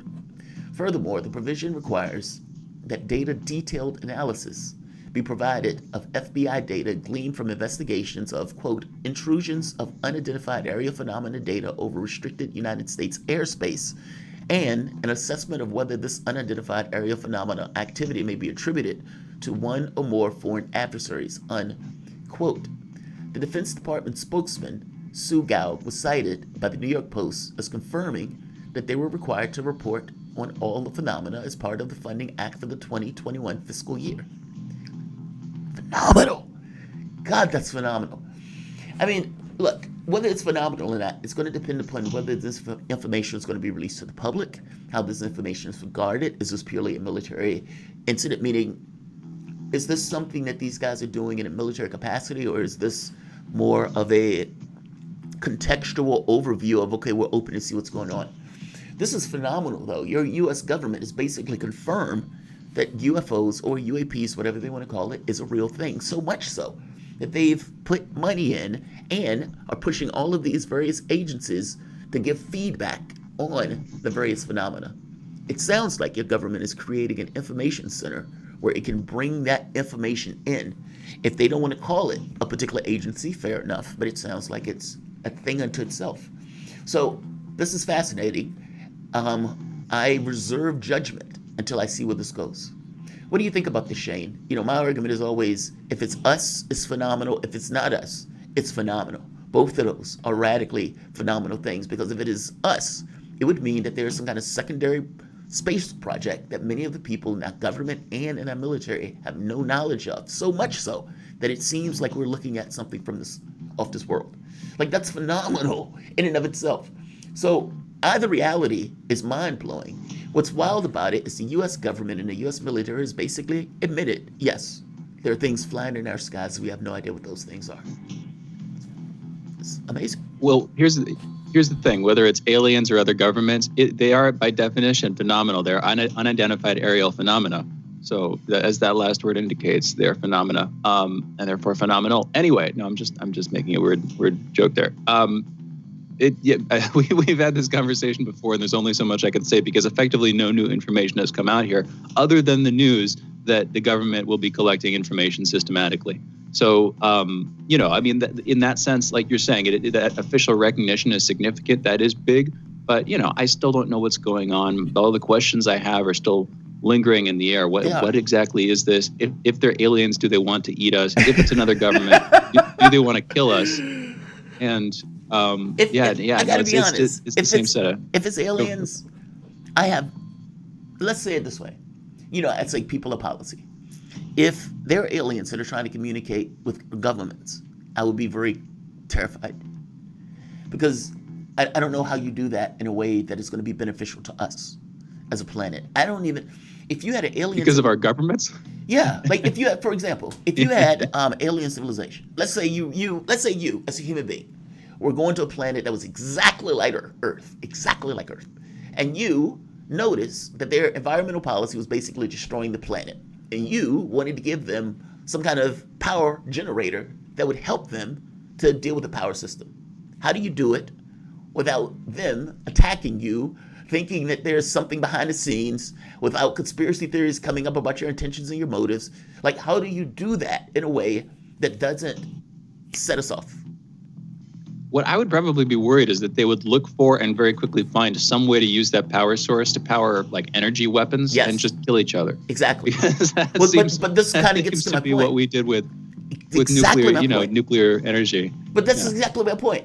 How do you do that? Like, how do you as a civilization interact with us in a way that doesn't set us off? I don't know how. I can't conceive of a way. It's admittedly tricky. Yes. You'd probably have to engage in some long-term propaganda campaign, just being completely real. You'd have to like subtly nudge both the governments and the general public of the world, and it gets into all sorts of shady social engineering and genetic engineering stuff. Oh, and by the way, them in your own image. The moment that do you even have the right to do that that? You're running a propaganda campaign, it immediately makes it worse. Do you see what I mean? Like, it's like there's no, like, it's how do you get in? How do you get in? Well, maybe there might be actually we fear change. People definitely fear outside manipulation. Yeah. But if you can also voluntarily enter into a relationship with a mentee, with somebody who's mentoring you. With a mentor, not a mentee. Where you kind of are okay with that. You're completely okay with them like affecting your moral behavior. Wait, Earth does that? I think people do. I think individual people do. And so if you try to, extend that to humanity writ large, then yeah, humanity as such might be okay with that. At least in a large enough subset of humanity to save humanity. That is so Pollyannish. That is so Pollyannish. I just have this idea, like, I just look at, it just seems like we don't do well with stuff like that. Like difference, things that, look at how we treat just the other human beings on the planet. We kill on a whim and then act like we're not doing it. I guess I don't see, I just don't know how that connection is made in a way that's outside of connections with individuals. Like, I can totally see interacting with the individual. What if the emotional tenor that we have in our relationship with these aliens is simultaneously one of fear, awe, love, and respect? It is. Where we are like both, we have to be submissive because they would kill us if we didn't, but they're also so obviously loving and like, morally superior to us that we're kind of, we just get used to it and we're okay with it. The only problem with that is I don't like the idea of humanity becoming this permanently dependent underclass, and hopefully that's not where that would go. But it is definitely a bit humiliating. We can't even get UBIs because people's like, we don't want people dependent on the government for the money. Like, we're trying to get $2,000. I'm just like, yeah, screw that. Like, we don't care about ourselves enough for that. Like, so it's like this benevolent species. I don't know, man. I just, when I was younger, I used to want this so much. I was the hippie that would be outside with the space brother, flag and banner and everything else. And then I started doing politics. My opinion changed. It just changed. Once you saw how people act. Yeah, yes. Right. I had a more honest, just because you do good things doesn't necessarily mean that the good things follow. And so, and then you see that how the government is taking this. You see who's behind some of this stuff, like the spooks, and it just gives me pause. That's all. And I don't want this stuff turned into weapons floating in space and all this other stuff from equations that they might have gleaned from the thing. But I think from us as human beings, I do think there's value in not knowing, in wonder, and questioning and having to come up and figure stuff out where you're like, okay, that happened. So how is that possible for that to particularly happen? And opens your mind and opens that mind of the species. And the question is the species ready for it? That's the only question. Is humanity okay with knowing that something can destroy humanity if humanity got out of line? Is humanity okay with that knowledge, potentially? Like, what the aliens could do that no human being right now could do is they could get all of the leaders of the world together in a single room, like put cushions behind their backs and have them do DMT. And I think if all of the leaders of the world, and that would, that would erode the underlying paranoia and fear, the sort of mutually anticipated, mutually justified fear that, every other country. There will be coups in each of those countries as the hardliners take over when those guys try to come back with this kind of kumbaya stuff. We're all one. we're all one. Those are your headlines. You're listening to Fault Lines with Thomas and Stranahan. All right, let's go into the break. We've spent this time talking about aliens and stuff. People say I'm a younger man when I talk about aliens. Those are your headlines. Yeah, you guys are listening to Fault Lines. My name is Jamarl Thomas. My co-host, Shane Stranahan. We will be back in a moment.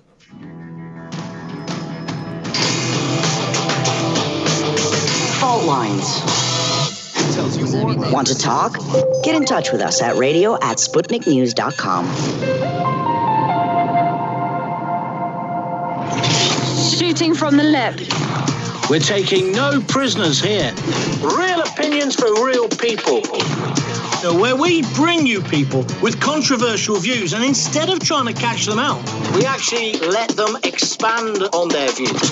What's going on in British politics, European politics, and indeed in world politics as well. And wherever you are, whether you're a UKIP supporter, a Tory, or Labour, everything is in turmoil. John Gaunt. Shooting from the lip.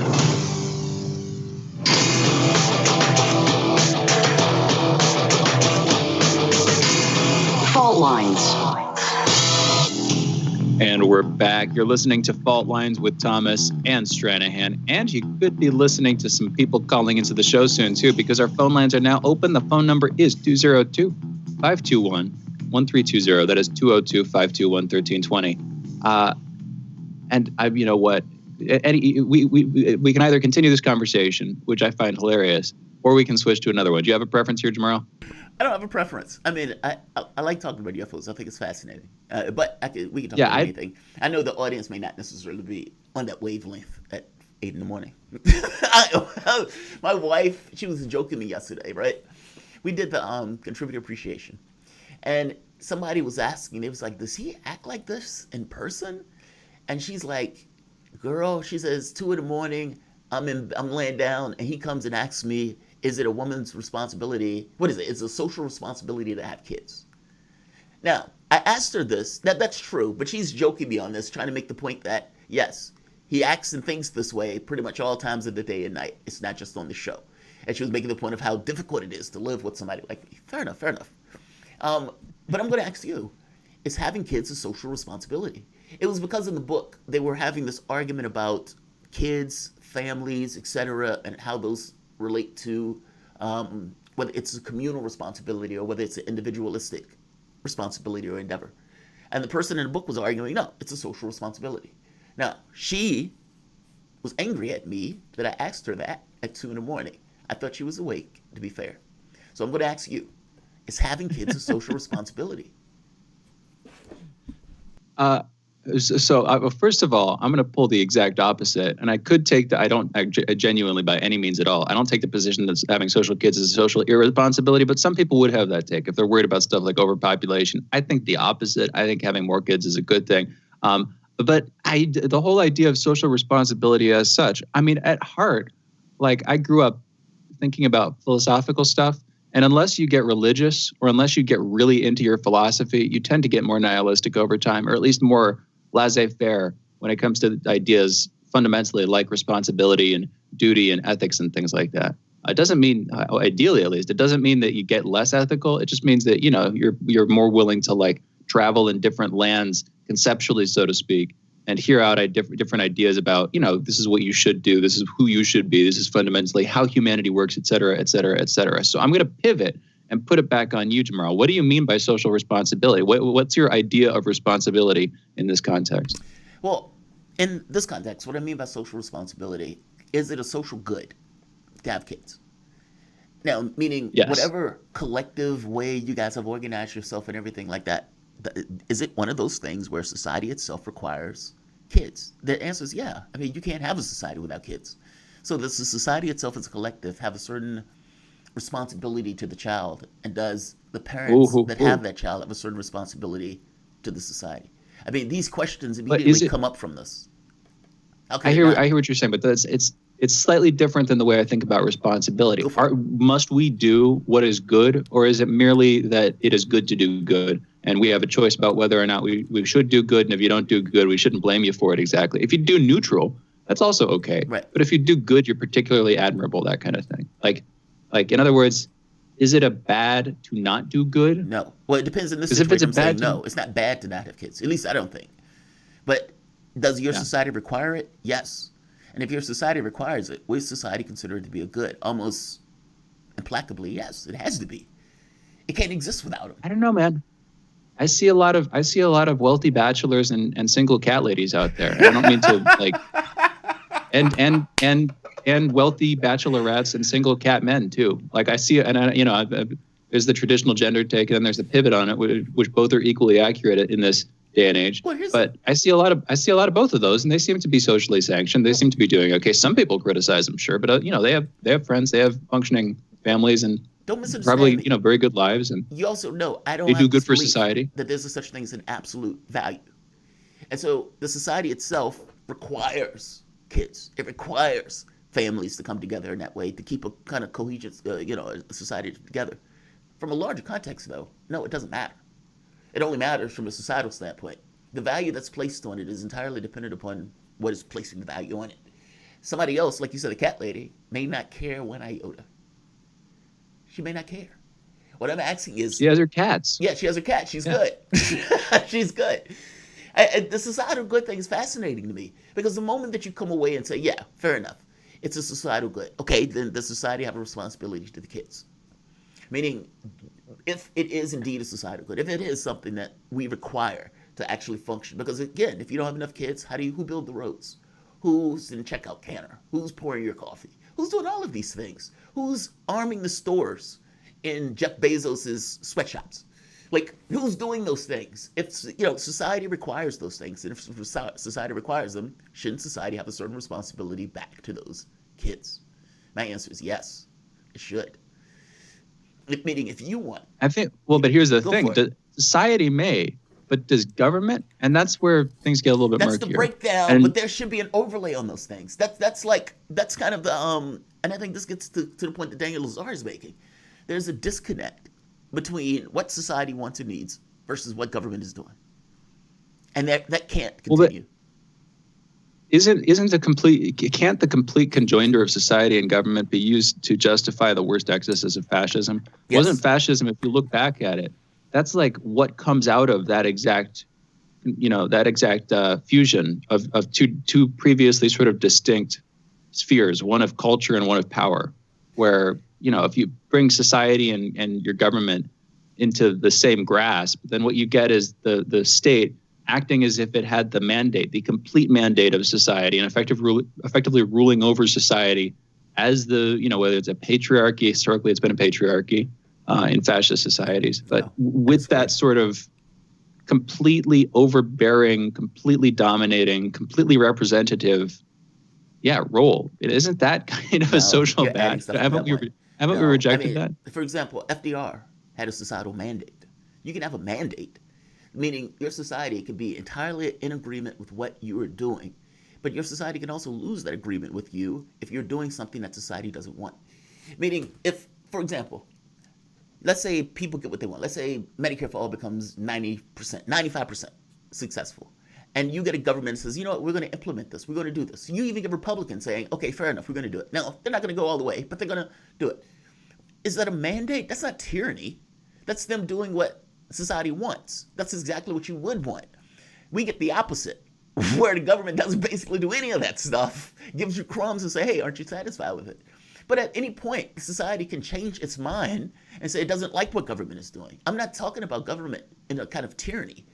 I'm talking about a government should, on some level, coincide with what society wants. Otherwise, what the devil is government doing? Why is it even there at that point? Now you sound like a hippie again, Jamarl. That's fair enough. Said as younger. Fair enough. No, fair enough. No, but there is a difference. Don't get me kidding. wrong. You can get a dominant set of people who get into this fascist mindset. Now, I tend to think that comes down with societal breakdowns. If you're looking back, let's say, like at the First or Second World War, or the in-between times, and you can see how each party has its own militia wing that goes out and they're fighting in the streets and that type of stuff. And, that's the way I take that, and where the country and the society says, look, we need to stop this violence, and we're willing to take a strong man to do it. But I don't think that stuff just happens magically. And if you finally do get society that goes and gets a political space that says, yes, we're on the same page, take it and run. Because that stuff is finite. That stuff is finite. So it's like, I think those things are flash in the pans. FDR was a flash in the pan. That wasn't normal. And Sanders and the way all of these guys responded to him, he's a flash in the pan. You have to hit it when it's hot, that dynamite thing. I mean, you get my point, right? Like, if your government of course is not I do, in some but level working what I'm in worried conflict- about. Okay, fair enough. Well, here's the thing. I completely do get your point. That is what government is for, in some sense at least, and probably an important sense. But here's where I get worried: is that, and this is the genuine deeper fear. If you look at the history of governance, you can think of a sort of abstract process and label that power and make it a capital P power. So that's power as such. It is political power. As governments have grown more accommodating of the interests of society, as they have grown more capable of providing for the public good, they have also grown simply. Power has grown larger. And when power grows, it becomes a more and more delicious fruit for those who would abuse that power. And so what I'm concerned about is the tyranny that comes on the other side of that delirious and delightful dream that you were just talking about. And sometimes that dream becomes a reality, but I don't see that dream lasting. You wake up from the dream. Well, that's what I'm worried about. I don't think it's a dream. I think that's the first point. Like, you have to have some level of a conception of something. Otherwise, you're never going to get anything done. It's like two slaves having a conversation, and one slave is like, dude, it's going to be like this forever. And the other one is like, I don't know, man. I've envisioned a day that we're going to have a black president. And he gets slapped. How dare you? This nonsense. I'm making a point Shane, that change is, a constant. If nothing else, that's a constant. And just like you've had in FDR, just like you've had, these guys changing over slavery for whatever the reasons they did it, change happens. Like, I don't think you can go with this notion that just because the public itself gets on board and says, this is what we want to do, and it pushes. I'm talking about in a governmental space. I haven't even said any kind of revolutionary stuff. I think the stuff Daniel Lazar, someone might even cause a war. But I'm talking about just the public itself being galvanized. That's what movements are. Now, if you're concerned about what comes on the side of that, on the other side of that, when the government has, let's say, a certain power or a certain, if you want to call it tyranny, the problem is reality doesn't give you any way out. That's what political parties are. That's why governments are structured in the way they are, to share power or to have this kind of adversarial relationship, because it expects at some point people are going to go out of hand and try to do things that the public doesn't want. I just don't think there's a way out. I mean, you tell me, is there a way to have a government without that government having power? I don't think the answer to that is yes. I'm going to run away from that question. No, you can't run away from it. We can come back to it later. We can come back to it later. Let's come back to it later. But we have a call. Let's go to Tarif, calling in from New Orleans. Tarif, you're on the line. What's on your mind, man? 4 quick comments. They're going to be quick. The first one is dealing with Kalala Mitchell. Whether the story is true or not, you still have reports coming from, different places on the planet. Like, they had a Swiss woman in a nursing home. A Swiss person's nursing home, with the New York Post tweeted out, and I shared the link with y'all, had passed away. They received the vaccine, the COVID-19 vaccine, on Christmas Eve. Then they started complaining that they wasn't feeling good. Then They measured the person pulse. The person was high, has increased, and also the pressure dropped. So the person passed away. What they're saying, authorities saying, this probably wasn't from the vaccine, but and also in the article they're saying an elderly person in Israel was given a shot and also passed away. Okay, that's my second comment. My third comment is dealing with the axiomatic carriers less likely to transmit the virus. That's a second study, and that's not coming out of China. That's coming from the Imperial College of London. And that's a link that I attached to y'all as well. What y'all can go and read. It's a short summary that y'all both can read. My last but not least, the Dark Journalist last night, who I watched. Jamal might not like this, but what the Dark Journalist was saying that the D class come down for the UFOs, anything dealing with that subject, or UAVs, whatever you call them, it's just going to be shared with the congressmen and senators, not nobody else. It'll be D class, but they're going to be read into it, but not us. So it's going to be limited. That's what he was saying. So, that's all. Yeah, that's all I got to say for this day. Yeah, Tarif, that sounds about right. That's what I was concerned about. Like I said, I think I even noted that it depends on what they tell us, how much we know, and what they disclose. It's shadows within shadows, right? Let's do this. Let's take a break. You guys are listening to Fault Lines with Thomas and Stranahan. We will be back in a moment.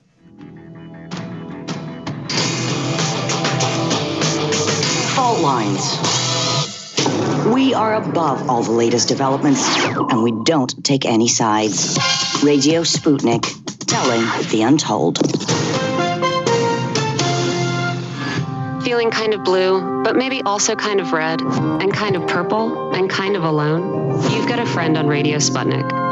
Tune into Political Misfits from 12 to 2 Eastern Time, Monday through Friday, for news, politics, and culture without the two-party bias. Catch us daily on 105.5 in Washington, D.C., or 102.9 or 104.7 in Kansas City. Or find us on Twitter, Facebook, YouTube, Spotify, or wherever you get your news.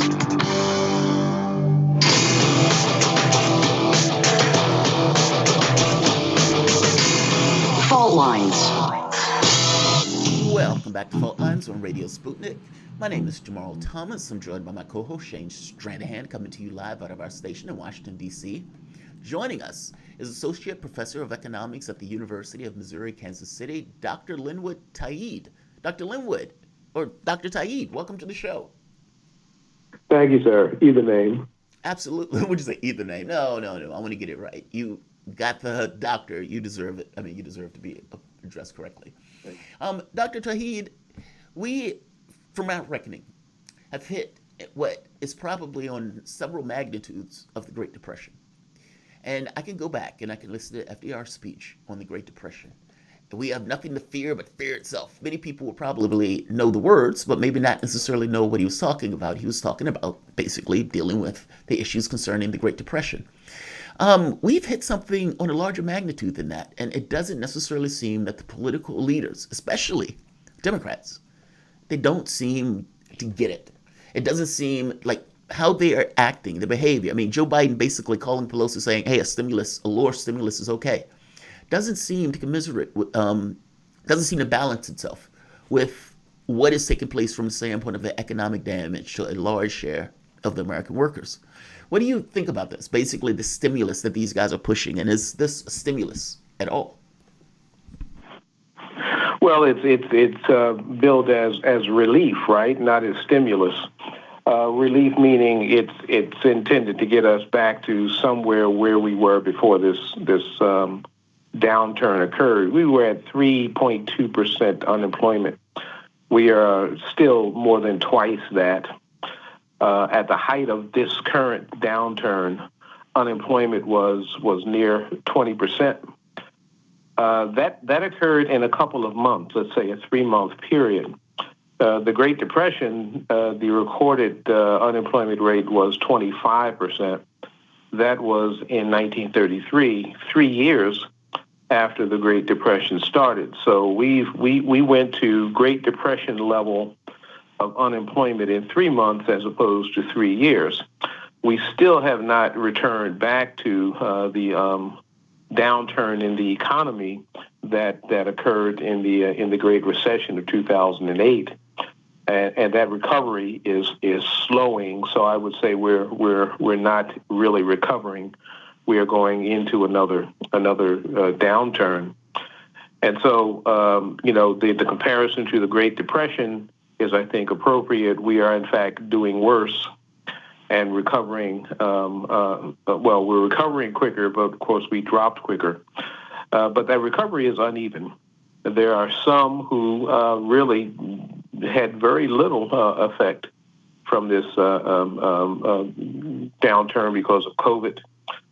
There are those who are still going down in terms of their economic situation. So we have it's been called a K-shaped recovery. That's excuse me.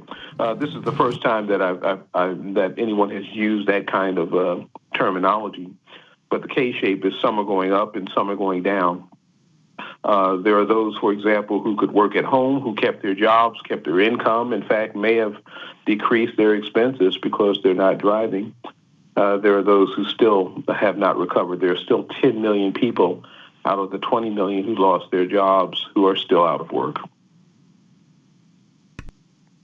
And just in a broad sense, why would you say, and here's the thing, year-to-date growth has been fine. We had the sharp downturn in March, but there's been a strong recovery since then. Obviously, that's the result of the government pumping large amounts of money into the market.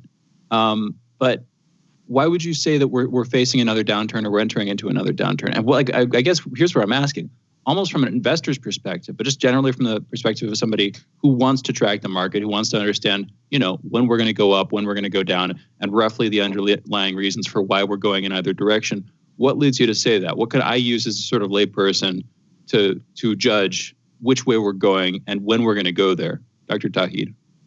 Well, I think we should separate Wall Street from Main Street. Many times those two areas of the economy, finance versus everything else, go in different directions. For example, unemployment generally is good for Wall Street as long as it's not too drastic, because unemployment means that the labor market is loose. People are looking for work and will accept work at lower wages. And if they accept work at lower wages, then profits go up. So Wall Street's expectation of profit going up means that Wall Street stocks go up. But if you look at what's happening on Main Street, as unemployment is increasing, people are out of work. They can't afford to buy the food, clothing, and shelter. We have a moratorium on foreclosures and evictions that's been extended in this last relief bill. But when that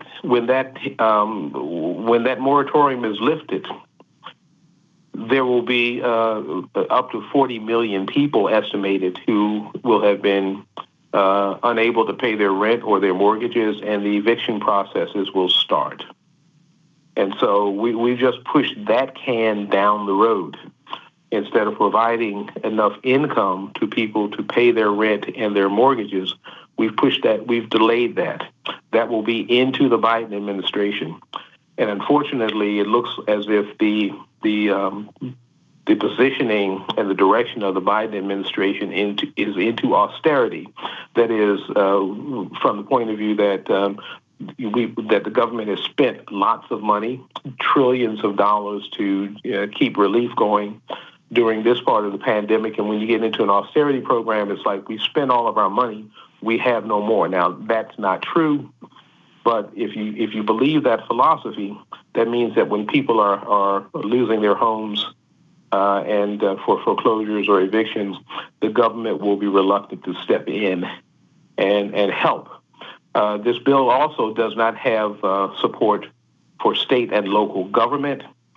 State and local government is estimated to be in a budget shortfall in the next year and a half or so of about $550 billion. $550 billion shortfall means lots of state and government workers will be out of work.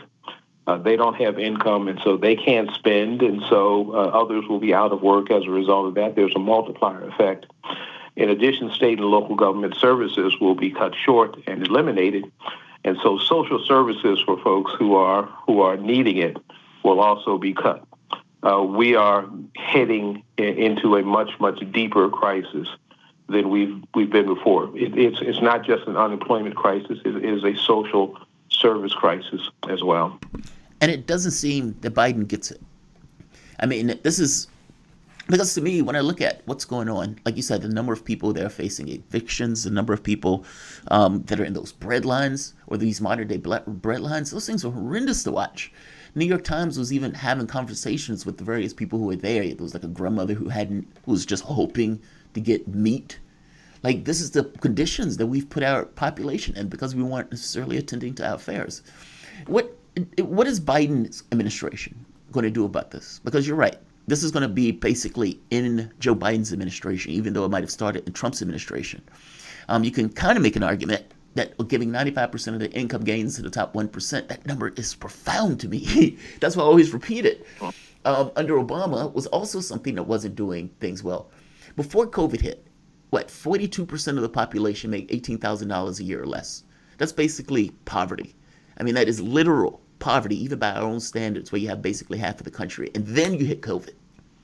Like, I'm trying to get across, like, how bad this is for some families, and that the fact that these guys weren't willing to give these families money.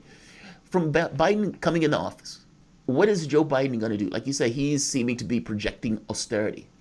And the people who are losing their homes and everything else, what is the typical reaction when the public is faced with something like this without the government's response or without the government actually dealing with the crisis? Well, the typical response is protest. Because you can only push, you can only get blood out of a turnip for so long. Look, when from 2008 to roughly the end of the Obama administration, so that 8 years, over 100% of income gains went to the top 1%. Now, I think it was 120%. Now, how is that possible? That means that the 99% actually lost income. And that income went to the top 1%. I mean, even during this pandemic, we've had billionaires who have increased their wealth by 50, 60, 70% during this pandemic, because there's online services, Amazon deliveries, these other kind of things are important now because people can't or don't want to go out and shop, and we're using media, online, Zoom, and other kinds of things to communicate. Well, I'm glad those things are there, but the distribution of the revenue from that is going to the top and not to the bottom, and so we have that K-shaped recovery. The wealthy are doing very well. The poor are getting poorer. Now, there's that old axiom: the rich get rich and the rich get poorer. It's usually, panned as pretty sophomoric, but it's a true situation, and it becomes even more true in crisis. I don't think Biden gets that because Biden is wed to this traditional way of thinking about economics and the role of federal government. When I say traditional, I mean since FDR. I mean, FDR spent money. But after that, getting into the 1950s, after World War II, the austerity, the deficit hawks came in, and Biden is a deficit hawk, and he's placed in his cabinet, or at least in cabinet appointees, persons who are also deficit hawks who will argue that we've spent all of our money during the pandemic, we have no more to spend. What that's going to be is, well, if we need to do relief, then we need to cut out some other programs. I mean, pay-go is an official doctrine. It is the doctrine that if you spend money one place, you have to take it from somewhere else. And I expect that the momentum to take it from somewhere else will be to gut Social Security. Social Security, by the way, doesn't add to the deficit, so Social Security is still in surplus. There's extra revenue in Social Security.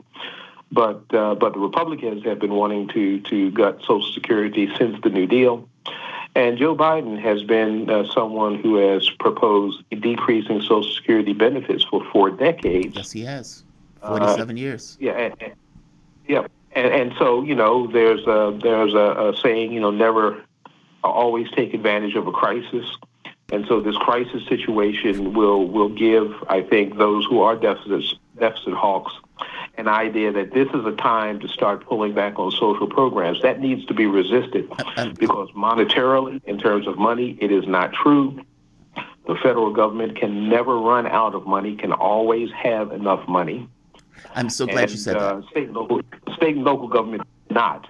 They can't. They don't have printing presses in their basements, and so the state and local we need to take a break, and I'm going to bring you back. But you're right. Local governments they have to balance their budgets, and yeah, Joe Biden has been a deficit hawk for the entire time, cutting Social Security, cutting Medicare, and the plan seems to always be run up the debt and then turn around and look at programs that you can cut in order to balance it. The voice that you guys have been listening to is Dr. Linwood Tauheed, an associate professor of economics at the University of Missouri, Kansas City. This is Fault Lines with Thomas and Stranahan. We will be back in a moment.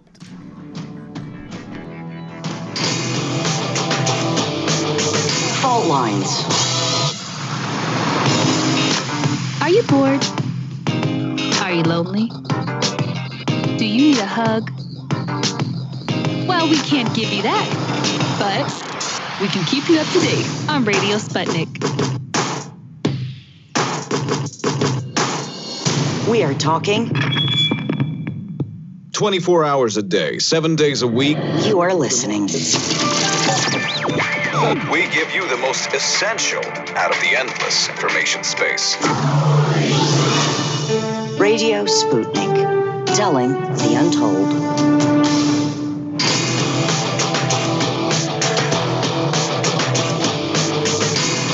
Fault Lines.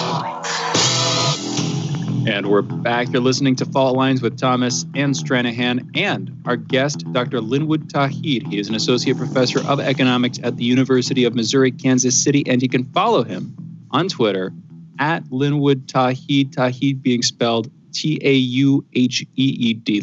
Dr. Tauheed, thank you again for being with us. Thank you. You're talking about, thank you. Yeah, thank you for being with us. You're talking about the upcoming Biden administration. We're, quickly approaching the transition date, and the $2,000 raise from $600 is a massive topic of debate right now. Looking at Biden's administration, $2,000 right now, is that enough? And then you're talking about Biden's upcoming austerity policies, cuts to essential services, cuts to Social Security. That seems dramatically politically unpopular for me, but then again, that won't be. Well, I'm curious. Just your take looking at that as an economist, having followed that for years. How do you think that's going to pan out politically? I know that's not exactly your bailiwick, but I'm curious what you think would happen there. Anyway, 2 questions there for you, Dr. Tauheed. Well, politically, cutting Social Security is something that is a third rail operation, and so everyone has to do it cautiously. President Obama tried to do it when he proposed what was called the grand bargain out of his austerity committee, but he wasn't able to accomplish that, and it's a good thing. It's a very delicate operation, but a crisis makes those kinds of unheard of policy changes sometimes possible. But I think the public is very much aware that looking at Social Security and Medicare to cut is a red herring. We always have enough money for national defense. We always have enough money for overruns on production of this, that, and the other military system. So we know that we've got lots of waste and fraud and abuse in military spending, but we never want to do an audit or never want to decrease the spending for the military to be more efficient in the use of their dollars. We want to cut social programs, but I think the public is well aware that that's a red herring, and will continue to make that difficult to do.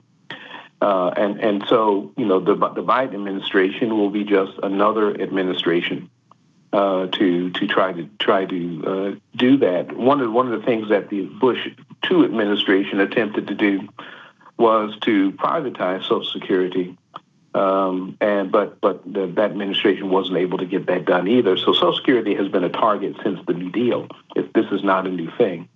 It was a target initially of Republicans, and then when the Republicans run up the debt, then when Democrats get in control, the Republicans say, it is negligent, disastrous to keep up with the spending that was done before, and so we have to pull back.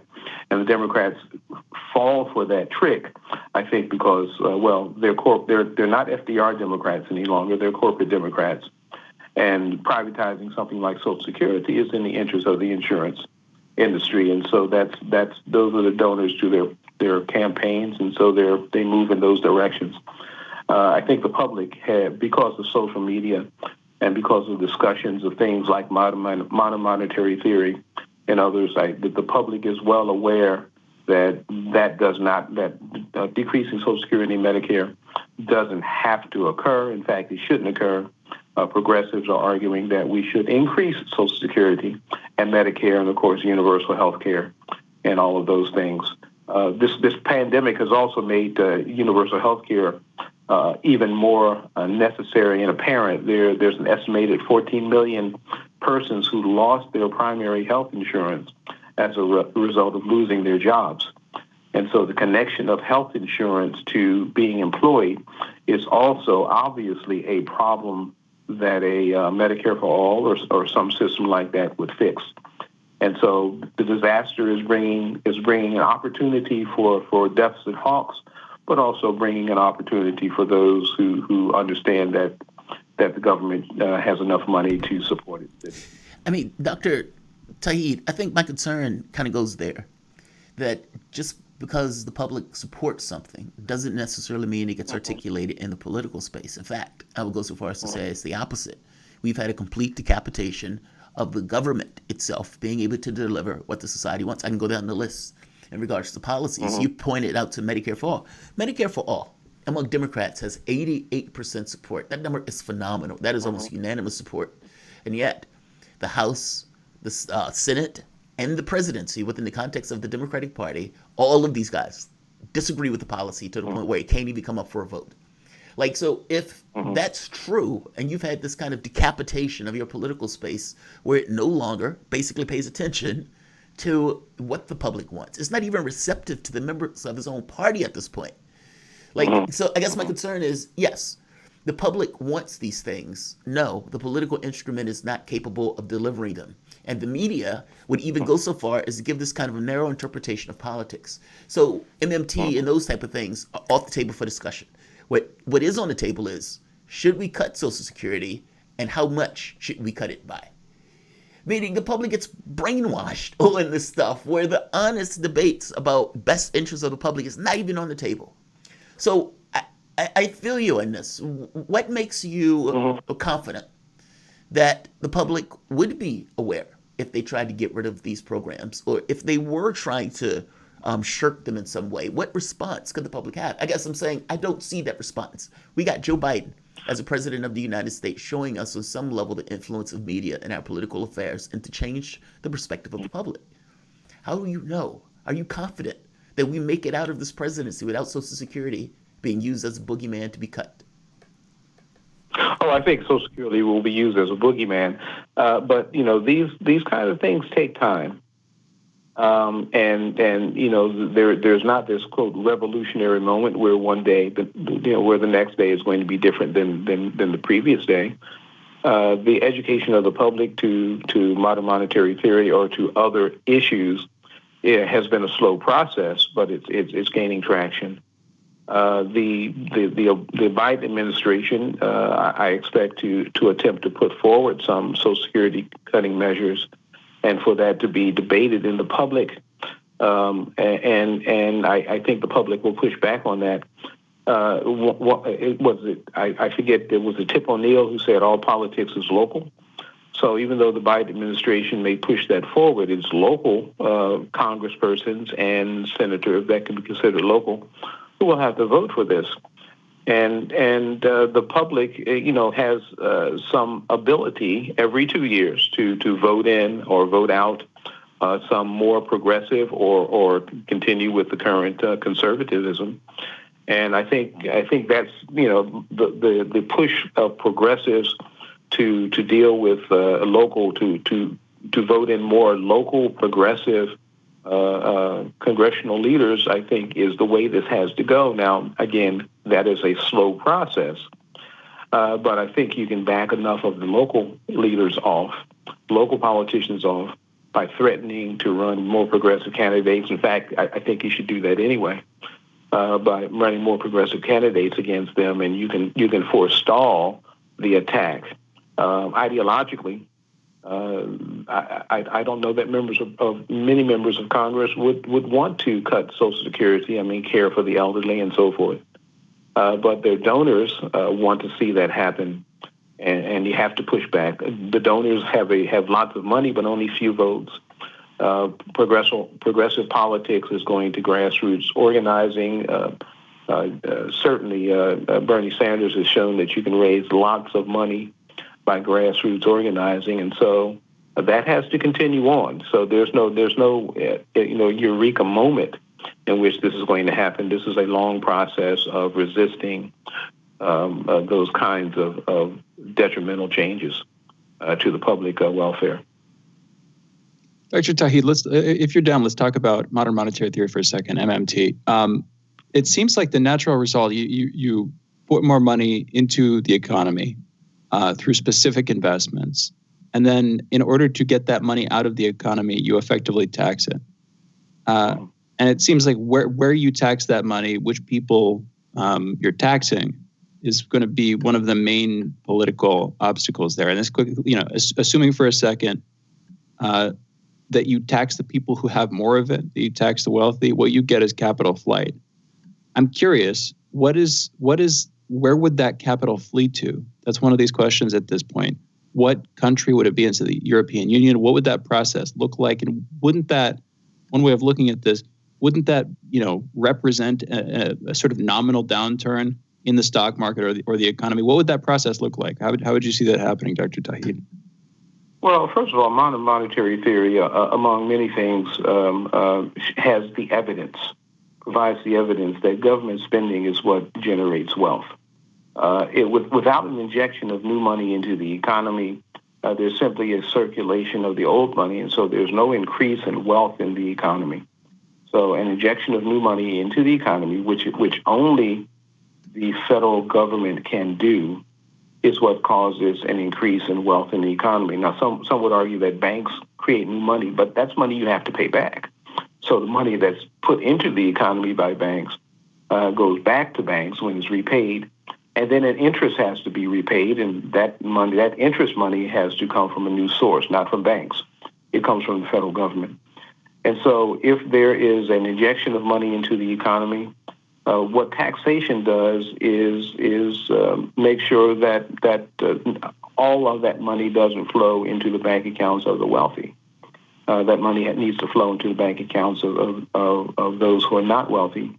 And a progressive taxing policy can make sure that wealth stays in the bank accounts of the 99% and doesn't flow into the bank accounts of the 1%. Now, if you tax the 1%, yes, they can take their money and go somewhere else, but going somewhere else simply means that they will receive government money from somewhere else. I know this is a little technical, but if they take their money into foreign markets, well, okay, that they can do that. That doesn't restrict the federal government from now injecting money into the economy to replace that.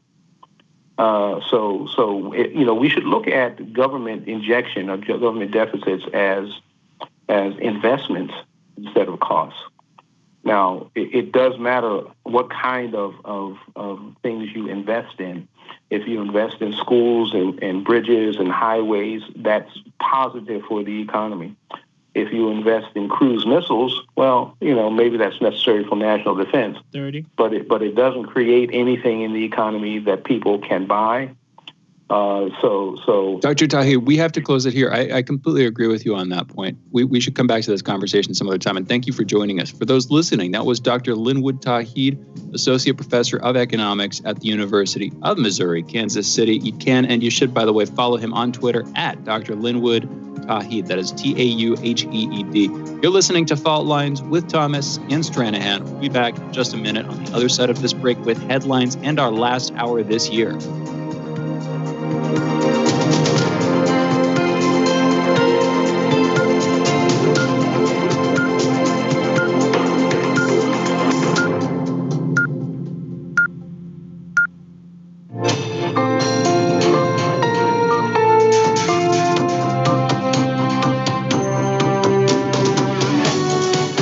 Listening to Radio Sputnik. Telling the untold.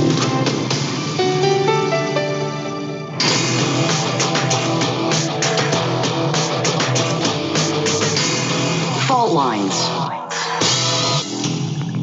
Live from across the divided states of America, it is now time for the last hour this year of the most disruptive show covering news and politics across our country, as well as the fragmented surface of our globe. In the independent corner, I am your political analyst, Shane Stranahan. And in the left corner, I am the indefatigable, the last man on the wall, your political analyst, Jamarl Thomas. Together we are Fault Lines with Thomas and Stranahan. Going into the headlines in the news this morning, first up in COVID news, at least 3,808 new coronavirus deaths and 229,235 new cases were reported in the United States yesterday, December 30th. Over the past week, there has been an average of 183,271 cases per day, a decrease of 13% from the average 2 weeks earlier. Another vaccine has been approved. Chinese health regulators said Thursday that they had given conditional approval to a coronavirus vaccine developed by state-owned Sinopharm for general use in China. Conditional approval means that research is still ongoing. The company will be required to submit follow-up data, as well as reports of any adverse effects after the vaccine is sold on the market. In California, Governor Gavin Newsom released a plan Wednesday for schools to resume in-person teaching next spring, starting with the youngest students and those who have struggled most with distance learning, while assisting with $2 billion in state aid for coronavirus testing, personal protective equipment, and increased classroom ventilation.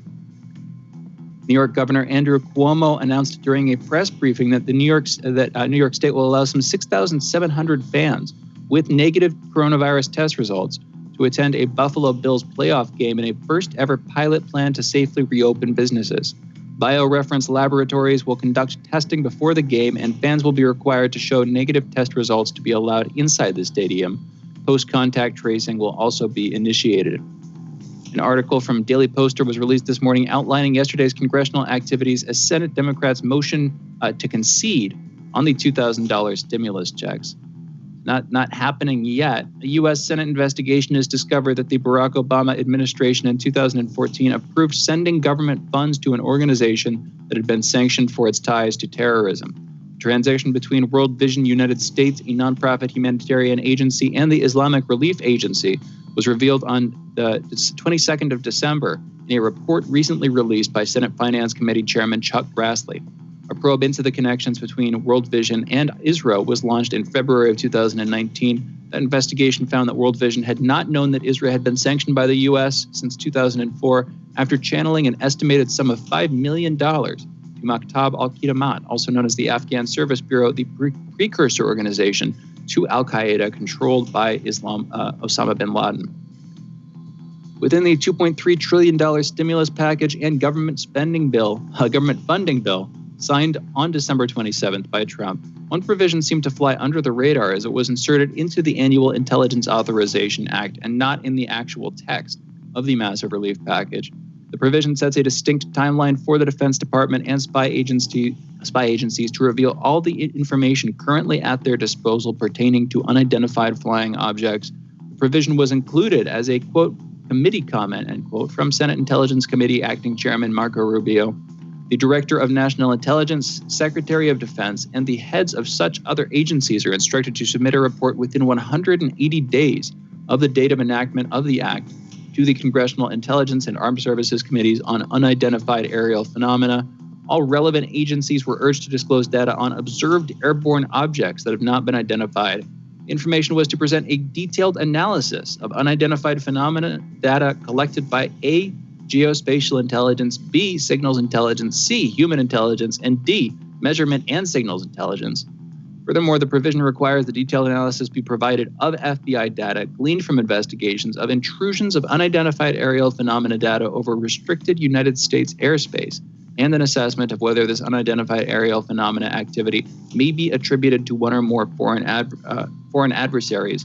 Defense Department spokesperson Sue Gao was cited by the New York Post as confirming that they were required to report on all the phenomena as part of the Funding Act for 2021 fiscal year. So basically, this sets up a system whereby various agencies are required to report to other agencies all evidence they have of these unidentified aerial phenomena, of these unidentified flying objects, another way to put it, and how they got them, basically.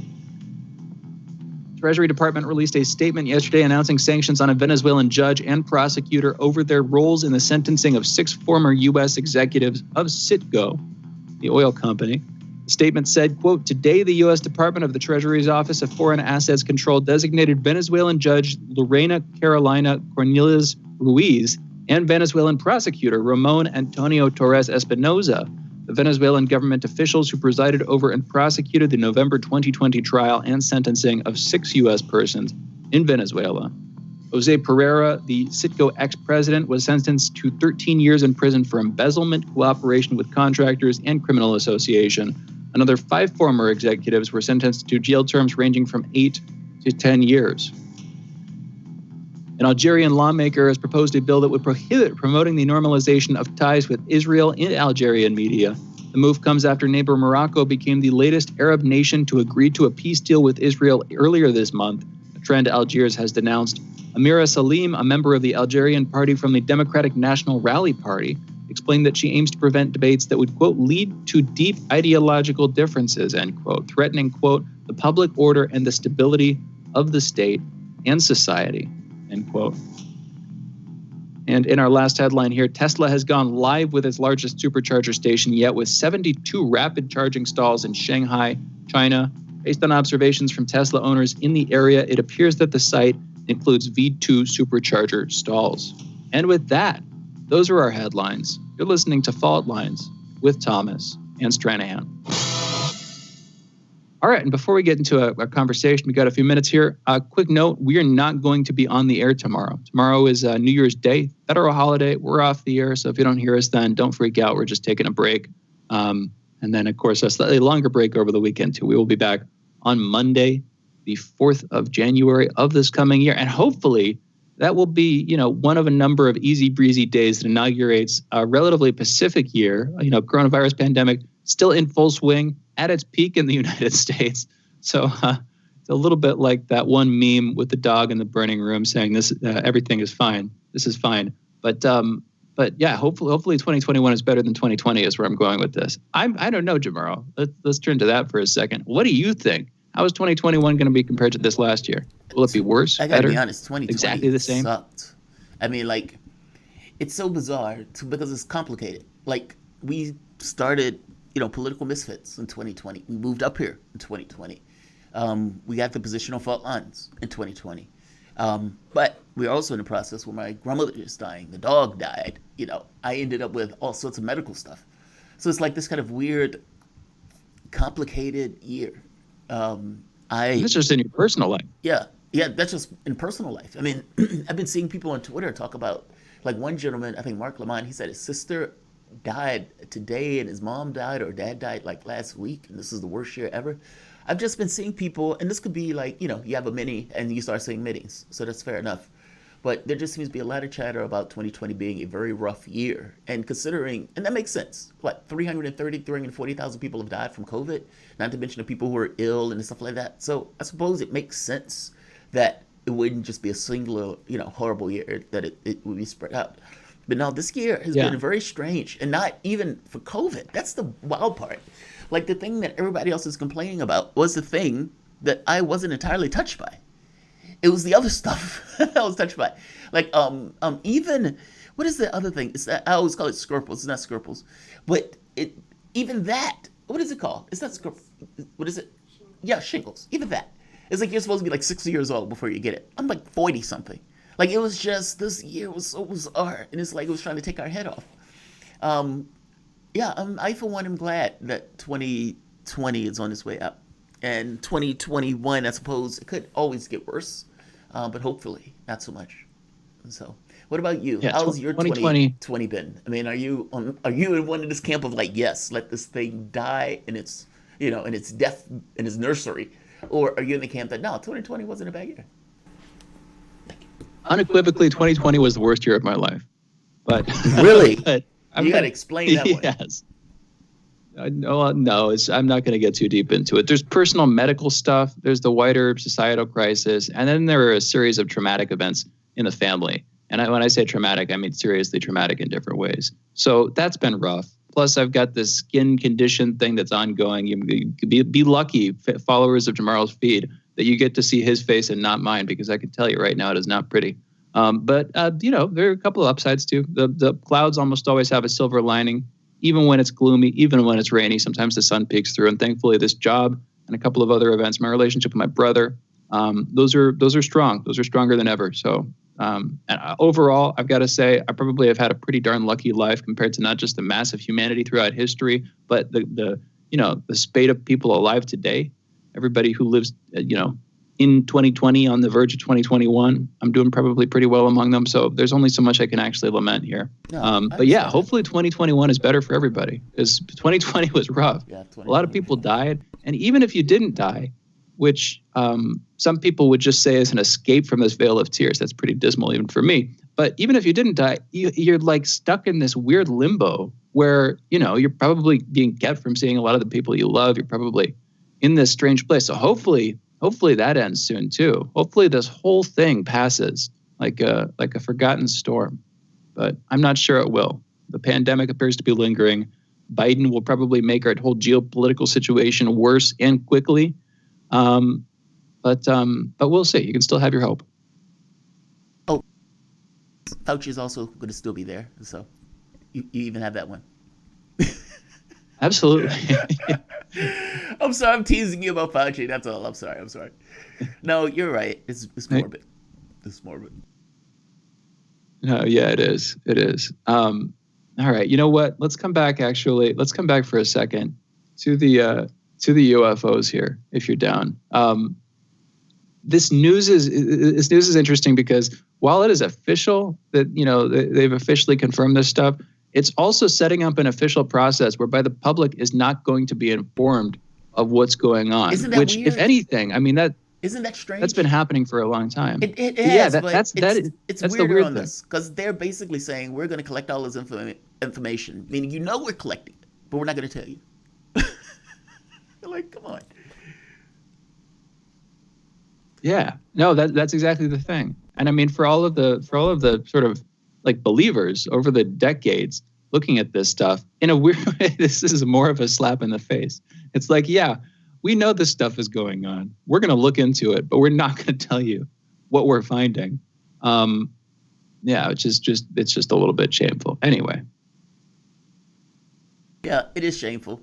I mean, it's such a bizarre subject, though. I mean, if you think back to the conspiracy theory stuff, the attacks on people who are in the UFO, to me, the most obvious thing in the world is to look up and say, is there something else like me out there? And the moment that you say, well, life could grow pretty much anywhere, then the answer would have to be yes, unless you're going to invoke God or some other kind of supernatural being.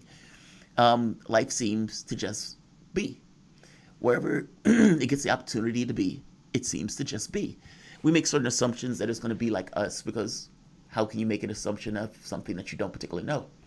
But the assumptions that we make just seem extraordinary. And I think it seems to come around to this notion of God again. It's like, well, I don't know, so God did it. Meaning you're creating a structure of giving responsibility for something that you don't know. Meaning in your head, for that moment, you know. It's very strange. Why is it lightning and thundering? Well, God is getting out of bed and he's angry about something, so it's thundering. Well, is that true? No. But from the people who say it, do they believe that's true on some level? They actually might, given a false knowledge about lightning or thunder or whatever else. I'm saying it's kind of that way with people who basically take this aspect of either it's not real or it wasn't real or that there is nothing out there. It's such a strange precedent that they would set where they would say, yeah, there's nothing out there. Why? Because they need to have certainty. And I'm making the point there is nothing wrong with not having certainty. I had a friend of mine who we were having a conversation about God, and I was like, but why do you believe this religious stuff? And she's like, if I didn't believe it, what would I believe it? Now, that's a person who has hit the abyss, looked out into the abyss, and instead of laughing at the void, went screaming back to Jesus.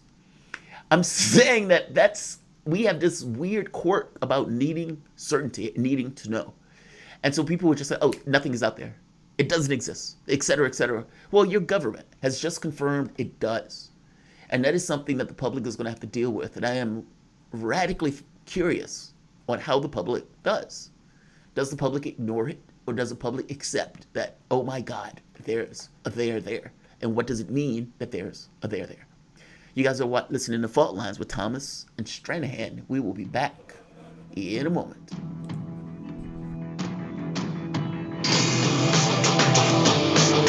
Fault Lines. 24 hours a day, 7 days a week. We give you the most essential information out there. Radio Sputnik, telling the untold. What do we want? News, politics, and culture. When do we want it? Wait, we weren't finished. News, politics, and culture without the red and blue spin. Okay, so now when do you want it? Daily from noon to 2 p.m. Eastern Time. Okay, satisfied now? Never. Tune into Political Misfits on 105.5 FM in Washington, D.C. and on 102.9 and 104.7 FM in Kansas City, Missouri. Daily for our analytical fix. Don't surrender.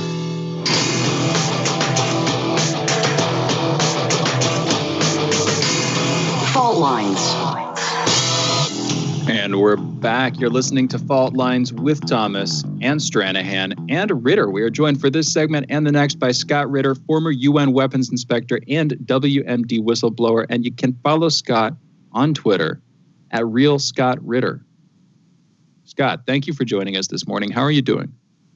I'm doing great. Thanks. Yourself? All right.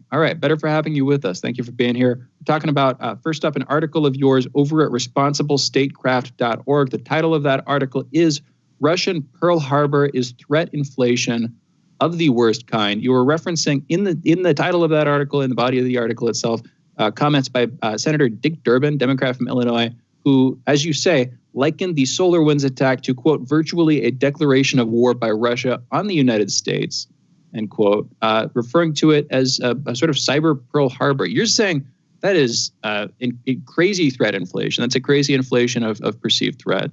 And if you take Senator Dick Durbin at his words, that would be justification. That would be a casus belli, effectively, a reason for us to declare war on Russia at this point. And I don't know what else to do with his words than take them at their face value. That appears to be what he's saying. That appears to be what he wants. And I'm with you on this one. That seems insane to me. How did we get here? Do you think that's a fair appraisal of what he was saying? How did we get here? And how do you think Biden's going to act on this issue generally after he gets into the Oval Office? Scott? Well, we got here because of a combination of things. One, Russophobia, basically decades of Russian hating that's taking place in Washington, D.C., where we've never forgiven Vladimir Putin for trying to pull Russia out of the malaise created by America in the aftermath of the Cold War and sustained by American support for Boris Yeltsin. We bought the 1996 election. We helped create the oligarchs who destroyed any Russian hope for democracy in those early years by replacing them with Robert Barron type capitalism.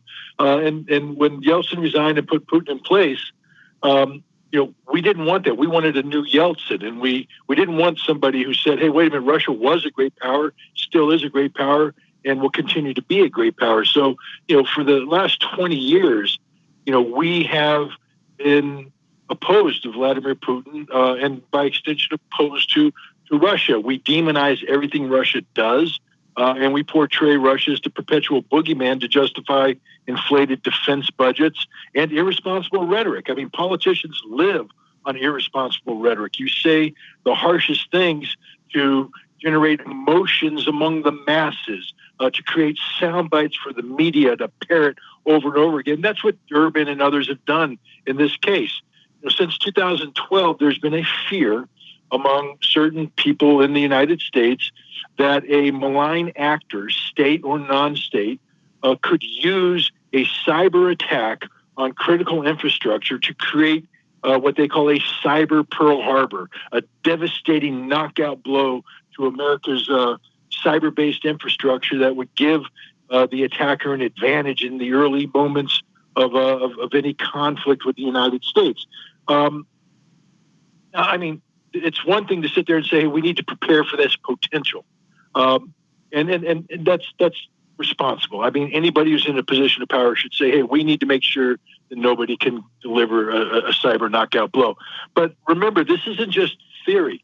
The 2018 Nuclear Posture Review that was published by the Department of Defense lists as one of the justifications for nuclear weapons release in a non-nuclear event a major cyber attack on the critical infrastructure of the United States. So, we've now stepped into the realm of reality where if what Durbin is saying is true, there was a cyber Pearl Harbor and that we decide as an act of war, we're not only authorized to respond in self-defense, we're authorized, according to your own doctrine, to use a nuclear weapon. This is why this is horribly irresponsible. First of all, Durbin's analysis fails on a number of things. To qualify as an act of war, this has to be a destructive event.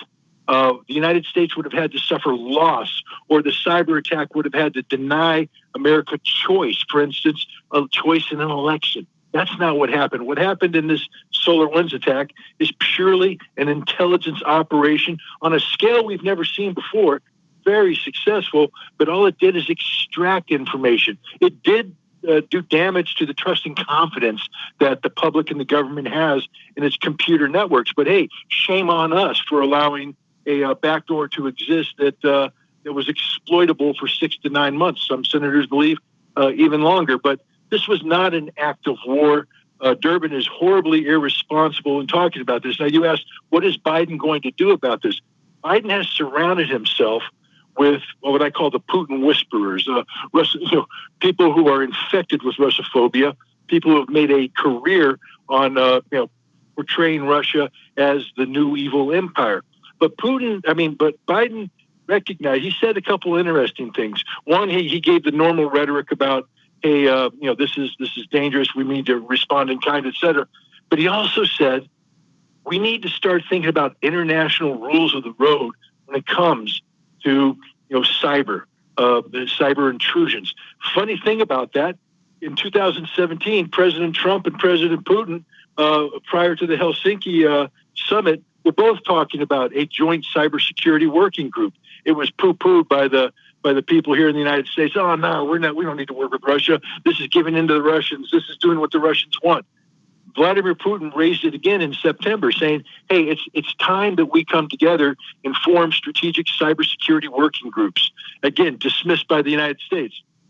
Joe Biden maybe recognizes that the way forward isn't to lean on the Dick Durbins and talk of war, but the necessity to sit down with the Russians and come up with some sort of framework so that there are no misperceptions about what's going on, so that there are no exaggerations or mistakes. I mean, because otherwise we're left with senators making crazy talk linked to a nuclear posture review that allows the use of nuclear weapons in case of a cyber attack that we may misperceive. It's a dangerous situation. Yeah, this is dangerous. I mean, it seems that when those countries have a differential advantage, it wants to maintain a differential advantage. And so if I believe I am better and stronger at this particular thing, then no, I don't want to have any deals with you, etc. But if there's some kind of parity, well, I acknowledge your strength in this particular area, maybe a match for my strength. So let's have a deal and, make rules of the road. It seems that that's when these type of agreements come in, that basically it's, law of the jungle, up until the point where one animal recognizes the strength of another animal to compete, in which case, all right, let's make a rule where we don't put huge amounts of money into this particular thing. It seems to be the same thing with cyber warfare, where it's some people acknowledge, okay, this is an area where we're susceptible, and so let's create rules for the road for it. And others, let's say the John Bowdens of the world, that just look at it and says, no, America just needs to increase its advantage in this area. So you can't have like sane, rational conversation to come away with these kind of peace, terms. Instead, you have people who just say, well, we just need to get more, we need to get better at these means of war. The Dick Durbins of the world, for example. I mean, this is horrendous. And then what makes it so bad, it's a Pearl Harbor that you can't even see. You have to take their word for it. So it's like, yeah, we want to go into this kind of war posture for something that you have to entirely take our word for it that it happened. I mean, this is phenomenal. I mean, what actually happened with this? Like you said, it just was an information withdrawal. What people never realize is that the United States engages in this behavior all the time, in general. Like, they always talk about everybody else and always ignore the U.S. posture in this. Explain that this is basically a parody. This is a tit for tat. This is not just Russia or some other country just all of a sudden going after America. They're even assuming that it is a state actor. Like, but this is, America is not just standing there in the middle of nowhere not doing anything, though, correct? If we learned anything from the information released by Edward Snowden in 2013, it's that the United States, one, has a massive infrastructure dedicated to cyber espionage, cyber intrusions. The National Security Agency, the Department of Defense, the FBI, the CIA, they all carry out cyber attacks on a scope and scale that are stunning, not just against foreign entities, but against the American people. I mean, that was perhaps the most important revelation made by Snowden, was the Fourth Amendment violations that take place on a daily basis, in terms of the government surveilling the American people. But if you read those documents, I have read every single document that's been released by Snowden. I'll tell you this, many of them should not have been released. He gave away sources, methods, techniques, things that went beyond simply making the point that the United States was doing things illegally. And he also alerted potential foes on our capabilities. But these capabilities are real.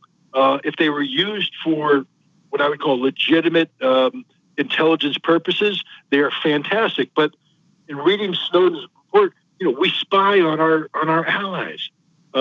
We spy on everybody. It's not just spying. We carry out, Dick Durbin talked about, an attack, an act of war.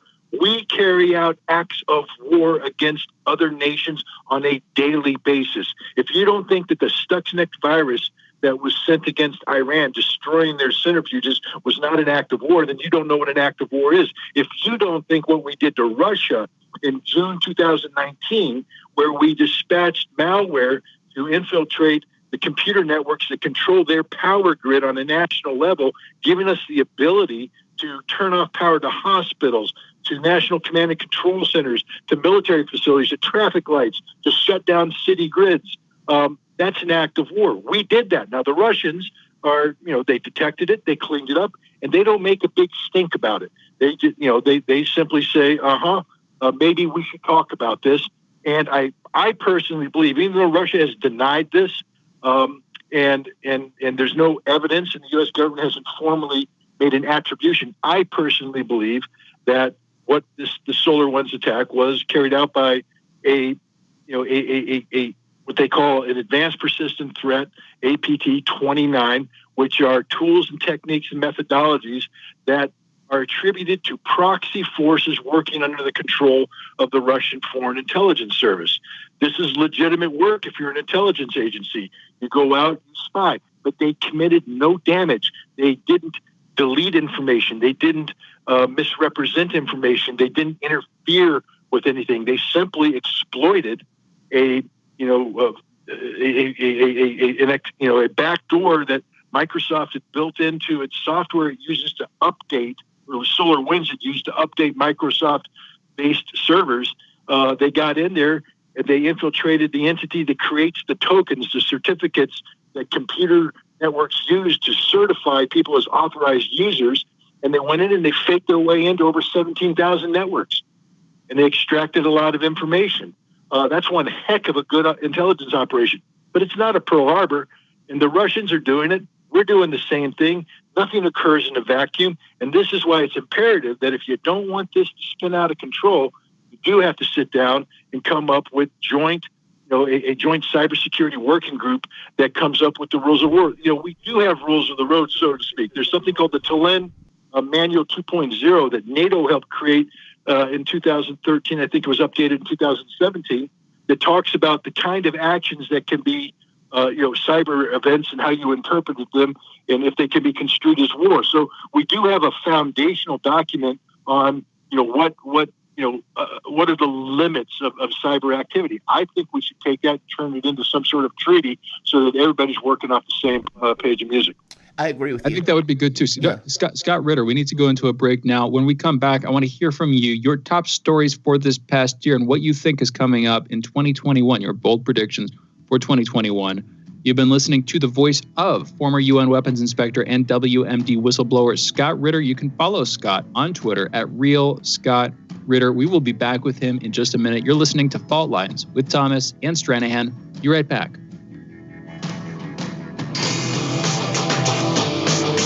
Fault lines. Tough questions are the most powerful weapon we have. As long as you have questions, we'll keep asking.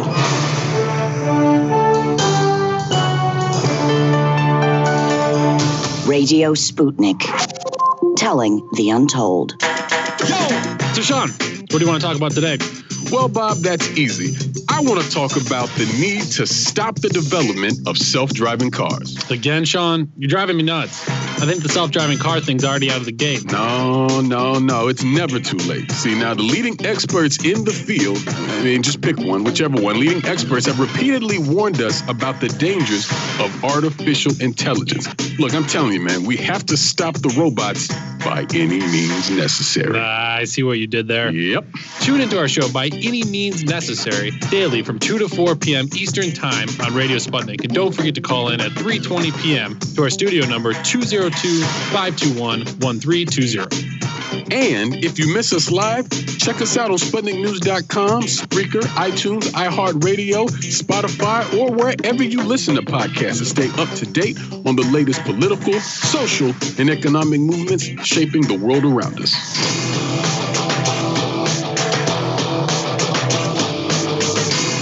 Fault lines. And we're back. You're listening to Fault Lines with Thomas and Stranahan and our guest, Scott Ritter. He is a former UN weapons inspector and WMD whistleblower. Scott, I kind of set you up for a bigger set of questions here. I'm curious, looking back at 2020, looking back at this past year, a dramatic year for many, a traumatic year for many, and, undoubtedly deadly for a lot of folks. Started off with the assassination of Soleimani, I would say, and it's ending with an uneasy, forward-looking vantage, looking into a Biden administration geopolitically.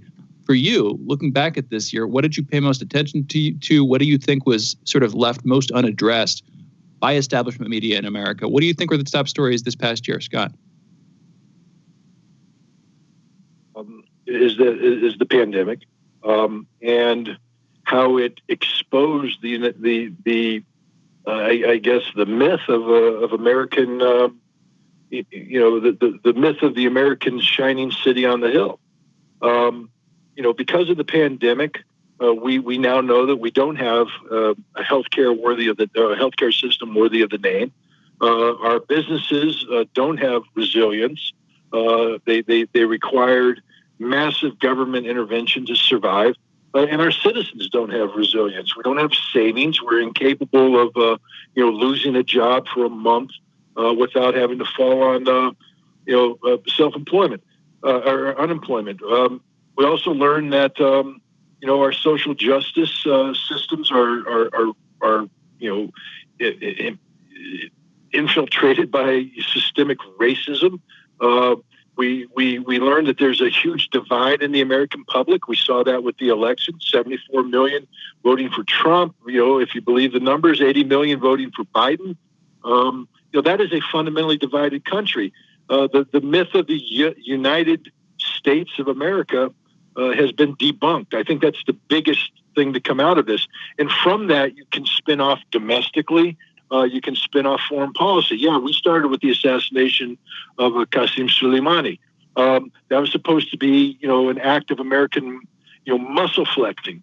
But if you look at it from a macro perspective, it's not the United States' position that got stronger as the year went on vis-a-vis Iran. We got weaker. Iran has emerged in a better position right now than they were when Qasem Soleimani was assassinated. And that is across the board. Everything we've attempted to do. We attempted to shut down China with trade sanctions, a trade war, etc. By the end of the year, China signs the world's largest free trade agreement that excludes the United States and guarantees Chinese economic and geopolitical dominance in the Pacific. The same thing with Russia. Every time we step up to Russia, Russia outmaneuvers us. They've outmaneuvered us in Syria. They've outmaneuvered us in Ukraine. They've outmaneuvered us in Europe. We tried to stop the Nord Stream 2 pipeline unsuccessfully. We haven't succeeded anywhere. And I think that's the big story, is that Joe Biden is coming in with an administration that is geared to the mindset of Bill Clinton or Barack Obama. The notion that America is a transformational power that the world must have, the world can't exist without us. Well, if anything, the last 4 years of Trump, and indeed this last year, it taught us that the world not only can survive without the United States, but in many cases thrives without the United States. We're not the essential superpower anymore. We're actually a pain in the neck. We don't have to be that way. We could be a great power. We could be a world leader. We could be the power that a multipolar world looks to for leadership. We have that potential, but we've not been exercising that potential. And I think this last year proved that America needs to start healing itself before it starts talking about healing the world. Scott, I want to get into media's responsibility in this. In making the point about, look, this was a cyber operation that pulls information, etc. Using this hyperbolic language, hysterical, screaming Pearl Harbor, has a very clear connotation in regards to FDR standing there, a day which will live in infamy, you're showing the ships, etc. That is vastly different. And yet, that language is what is used. If you remember, they were using similar language for the Russiagate conspiracy theory. They would say a Pearl Harbor. They would say America has to respond, even if it's meaning militarily. I mean, all of this historical talk. Media's responsibility in this. When the Stuxnet virus went through, I remember the Obama administration was making a determination on what to do, and at that point, it was it was out the hat at that point. It had gotten into a regular computer. People were trying to figure out what it was. It had got live on the internet. You're right. We basically destroyed centrifuges in another country working with the Israeli government to put a malware on the system. If that happened to us, that would have been hysteria, to put it mildly. Media, however, doesn't report it that way. Media reports it as if the U.S. doesn't do any of this stuff. Like that all of the cloak and dagger stuff is entirely and always done against this country, which drops all context. When something comes up and says, okay, something like this happened. Like, even if you accept that something like this happened, even if you accept it's from the Russians, you're still stuck with this thing that says, well, wait a minute, we do the exact same thing. And by definition of doing the exact same thing creates a certain normality, a certain rules of the road, like this kind of spy by spy behavior that both of these guys understand, even if you don't necessarily acknowledge. Well, we don't get that because we only get one side of it. Could you talk about media and media's responsibility in basically, let's say, propping up this kind of wartime, or this kind of Cold War Part 2 mentality between the two countries because of a lack of information in the population itself? Look, I might be giving away my age here, but back in the early 80s when I was in college, we were encouraged. I was a history major and an international relations person, and we were encouraged to subscribe to the Washington Post and the New York Times. And we got, the cut rate subscription because we were supposed to read those papers and then actively quote from these papers. And in doing so, we were to treat that quotation as fact. Meaning, if it was in the New York Times or the Washington Post, you rest assured that you could put it into any paper or analysis you were doing because it was fact. It was good. It was quality. And I believe that up until the point I became a UN weapons inspector, and I was working with the Security Council. I would attend meetings. I would give briefings. I remember giving a briefing to the Security Council, very controversial subject, then reading the next morning about this briefing that I gave, but the spin that was put on it was 180 degrees off of the point that I was trying to make. And I realized that the U.S. representative had left the briefing, went straight to the New York Times reporter, and gave them a story, and that reporter ran it as if it was fact. The disillusionment was real. I suddenly realized you can't believe anything you see in the newspapers. And that's just the truth. The newspapers are prisoners to their sources, and their sources are the establishment. The establishment defines the news cycle, defines what's important, et cetera, and the media tends to parrot it. Yes, we used to have good journalists who would do investigative reporting. The Cy Hirsches of the world would break stories that were not convenient for the establishment. That doesn't exist today. And we see the proof positive in that when CNN and other reporters recently spoke about how they're not going to be holding Joe Biden to the same stringent fact-checking accounting that they did for Donald Trump. Why? Because they're on Joe Biden's side. They were against Trump. They're on Joe. When a journalist starts taking sides, you have a problem because they're no longer reporting the news. They're now advocates. They're giving opinion, not fact. And that's the problem with the media today, is that they're not existing to inform the American people about the information out there, allowing the American people to make a determination on something.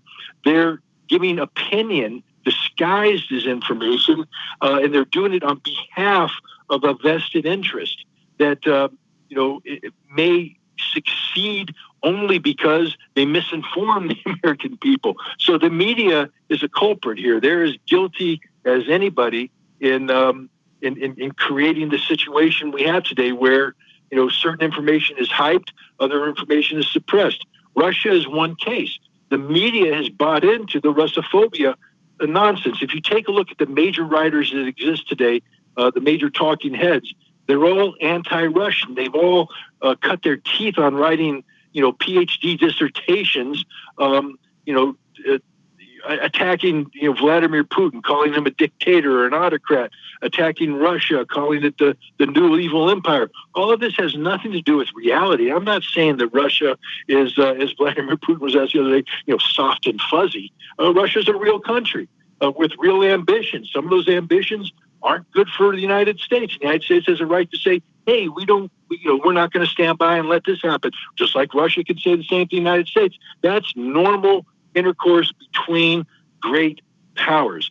But what we've done here with the media is they've painted an artificial picture about Russia so that we can't view Russia realistically. Everything we see from Russia is perceived as a threat, as evil, as malign, when it's the exact opposite. I'm not saying, again, Russia's warm and fuzzy all the time, but they're not the evil empire they've been painted out to be, just like the United States isn't the shining city on the hill. We do bad stuff. We do bad stuff a lot, and yet the media suppresses that and creates a narrative that is beneficial to certain political entities that they've aligned themselves with. Scott, say we wanted to stop doing bad stuff. What would Biden have to do to change that? I mean, just taking him as a sort of tabula rasa, blank slate candidate with no history, just imagining him as a variable that you can put your own content into. What would he have to do? How would he have to change the political system that he's operating in? Just frankly, what does our political system need in order to become, if not another shining beacon on a hill, at least a sort of healthy exemplar of liberal democratic values in the world, like you were saying we could be and frankly should be? Scott, what's your take? Well, it's first of all, it's an impossible dream, unfortunately, because of the American system. But, I was always struck when I went to England. I check in, I traveled there a lot when I was a weapons inspector, check into the, lovely London hotel, wake up for the lovely British breakfast, and I'd grab, they'd have 5 newspapers, and I'd read the Times, I'd read the Independent, I'd read the Guardian, maybe the Daily Mirror, and they all, wore their position, on the front page. You knew that they supported left-wing politics or right-wing politics. They weren't pretending to be non-biased. and they cover different stories differently. And as long as you put that bias filter on there and read those 5 papers, you could walk away with a good understanding of the totality of the argument. And then we transfer that to the British Parliament. You know, if you ever watched Prime Minister Questions, where the Prime Minister stands up and is held to account by members of Parliament on both sides of the aisle and must answer the questions, and failure to do so can lead to a loss of confidence in the government and being voted out of office. And regardless of what you think of any of the prime ministers, they are far more articulate and held to far more account and are far more honest about public policy issues to the British people than an American president ever is to the American people. You know, a president has to be willing to be connected to this kind of questioning, and no American president has shown that kind of dedication to the truth. Scott, I used to have PMQs shown on my channel where people can watch the entirety of it. At the very least, arguments between opposition and the prime minister. It is lively, to put it mildly. I am going to miss, I can't think of his name, the gentleman that was there beforehand. I used to love that guy. The voice you guys are listening to, Scott Ritter, former UN weapons inspector and WMD whistleblower. You can follow Scott on Twitter at @RealScottRitter. You guys are listening to Fault Lines with Thomas and Stranahan. We will be back in a moment for the wrap.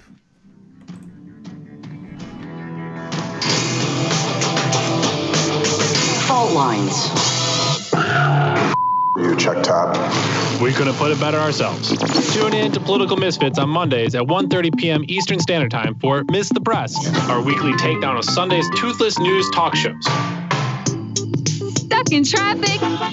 No problem. Stay informed. Stay tuned to Radio Sputnik on 105.5 FM or 1390 AM in the Washington, D.C. area. Need more? Follow us on Facebook or check us out on SputnikNews.com.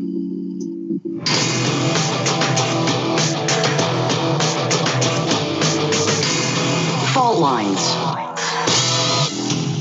And we are back. You're listening to Fault Lines with Thomas and Stranahan, and you could be listening to yourself too. 202-521-1320, 202-521-1320. That is the phone number you can call if you want to join in our last segment this year. And a quick note before I forget, we're going to be off the air tomorrow. It's New Year's Day after all. That's a federal holiday. We're taking that day off. Hope everybody has a great beginning to their new year, and we will be back on Monday. That is January 4th. Anyway, man, Jamarl, thank you. I just want to say, man, thank you for working with me throughout this whole first calendar year. You know, not date to date, but you get what I'm saying. Through the duration of this first year working together, it's been fun, and it's been great getting to know you. And I think we've had a lot of great conversation. Absolutely, 1,000%. I agree. Second that. Now it's been it's funny.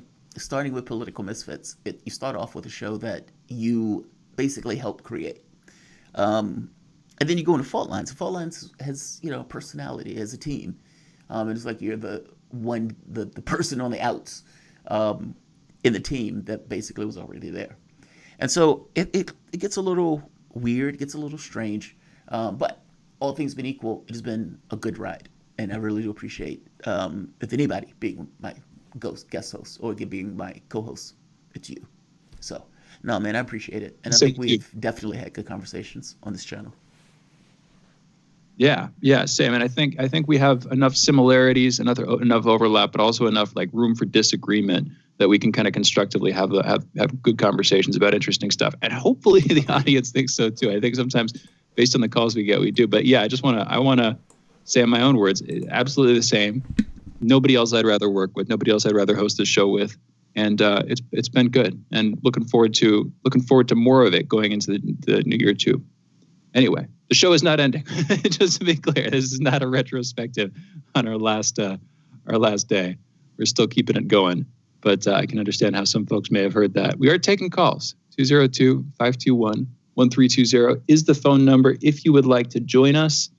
And let me go see if we have any callers. And for some reason, I lost that. We do. We have Ben from Ohio. Ben, what's going on, man?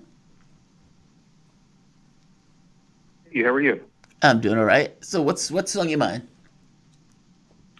So with the whole force to vote thing and various other things, I was sort of, like I was at the stoplight just contemplating, existentialism and whatnot.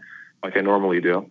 And I was thinking about the difference between how the right will organize, you know, and have like a certain respect for like hierarchy and certain things like that. And it makes them efficient, even if their goals are absurd. And at least the show business aspect of achieving those goals. Whereas on the left, it seems like there's sort of this deconstruction of like neoliberal talking points and radical centrism that really makes us inept and impotent. And I guess I just wanted to know, it's more of a question really. I want to know like what your take on that is and how to overcome it. Well, they always say that the left is like herding cats when the right just basically falls in line. Look, I think the thing is, at some point, you'll always hit something that somebody on the left is going to disagree with, in which case you get the cancel culture and all this other stuff. To me, I would prefer if the left found a policy that all of them agree with and fought for that policy. Leaving the party stuff alone, leaving all of this, I'm a democratic socialist, something else, or I'm a select socialist, whatever else.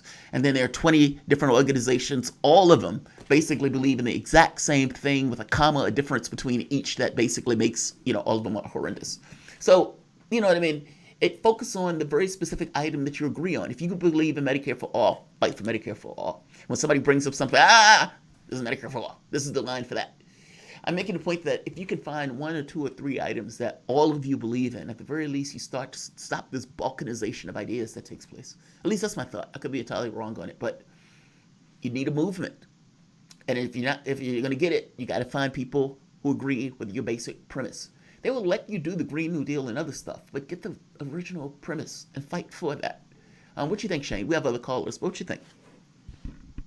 I think we should go to the other callers. Yeah, I could talk about this for a little while, but it'd probably be confusing. I want to clarify my thoughts on it a little bit more. I get what you're saying, and there is a hierarchy, but I think that each party has abandoned its ideological convictions. There is no underpinning for it anymore. And, looking at it existentially, they need to sort of come to first principles on where they're coming from and where they want to go. And at the same time, not get caught up in that ideology and risk being blinded by it. But like I said, we have other callers. Let's go. Thank you for the call, Ben. Let's go to Will from the chat. Will, you were on. What's on your mind? I have a good New Year, and I'm calling to tell you I have some evidence that the lockdown policies might have something to do with other than stopping COVID. In Belarus, back in July, the president there, he stated how the World Bank, they offered him $940 million, but only if he locked down the country.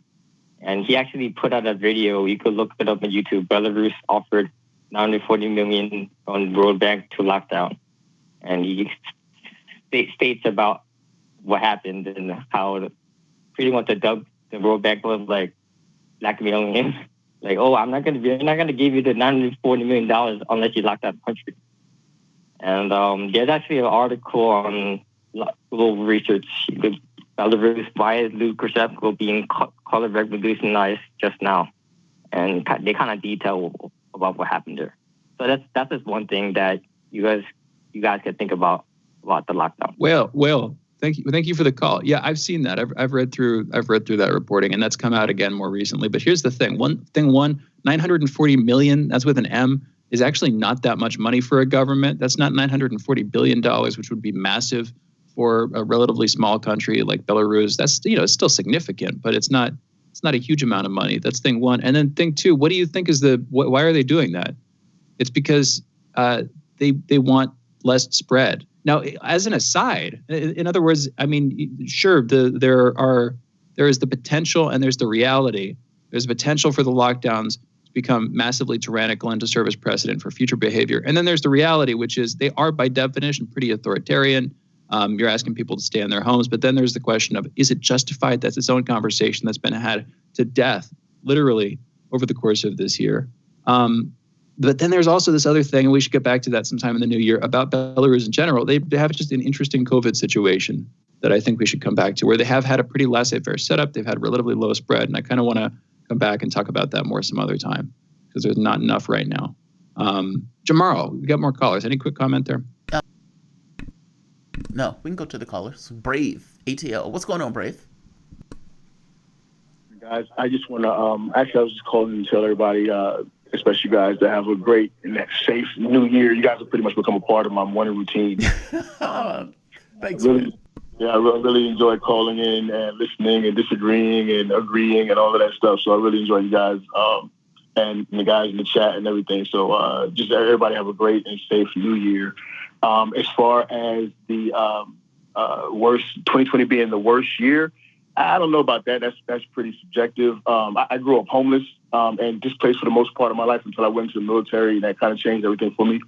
And going overseas, just for instance, Kosovo, and some of the people I met there, some of the things they were going through, I could guarantee that different parts of the world, and even here, there have been some years that have been pretty horrible for a lot of people. So I think that's pretty subjective. I think hopefully we won't be so caught up in the media outpouring of hyperbole that we don't. Let's just all try to be more objective, look moving forward, and not let them craft our view on what's the best and what's the worst. Because despite all, I would say 2020 has been a pretty good year for me. With all things notwithstanding, it's been a pretty good year for me. I feel like every year is a better year than the last year. So, but you guys, that's healthy.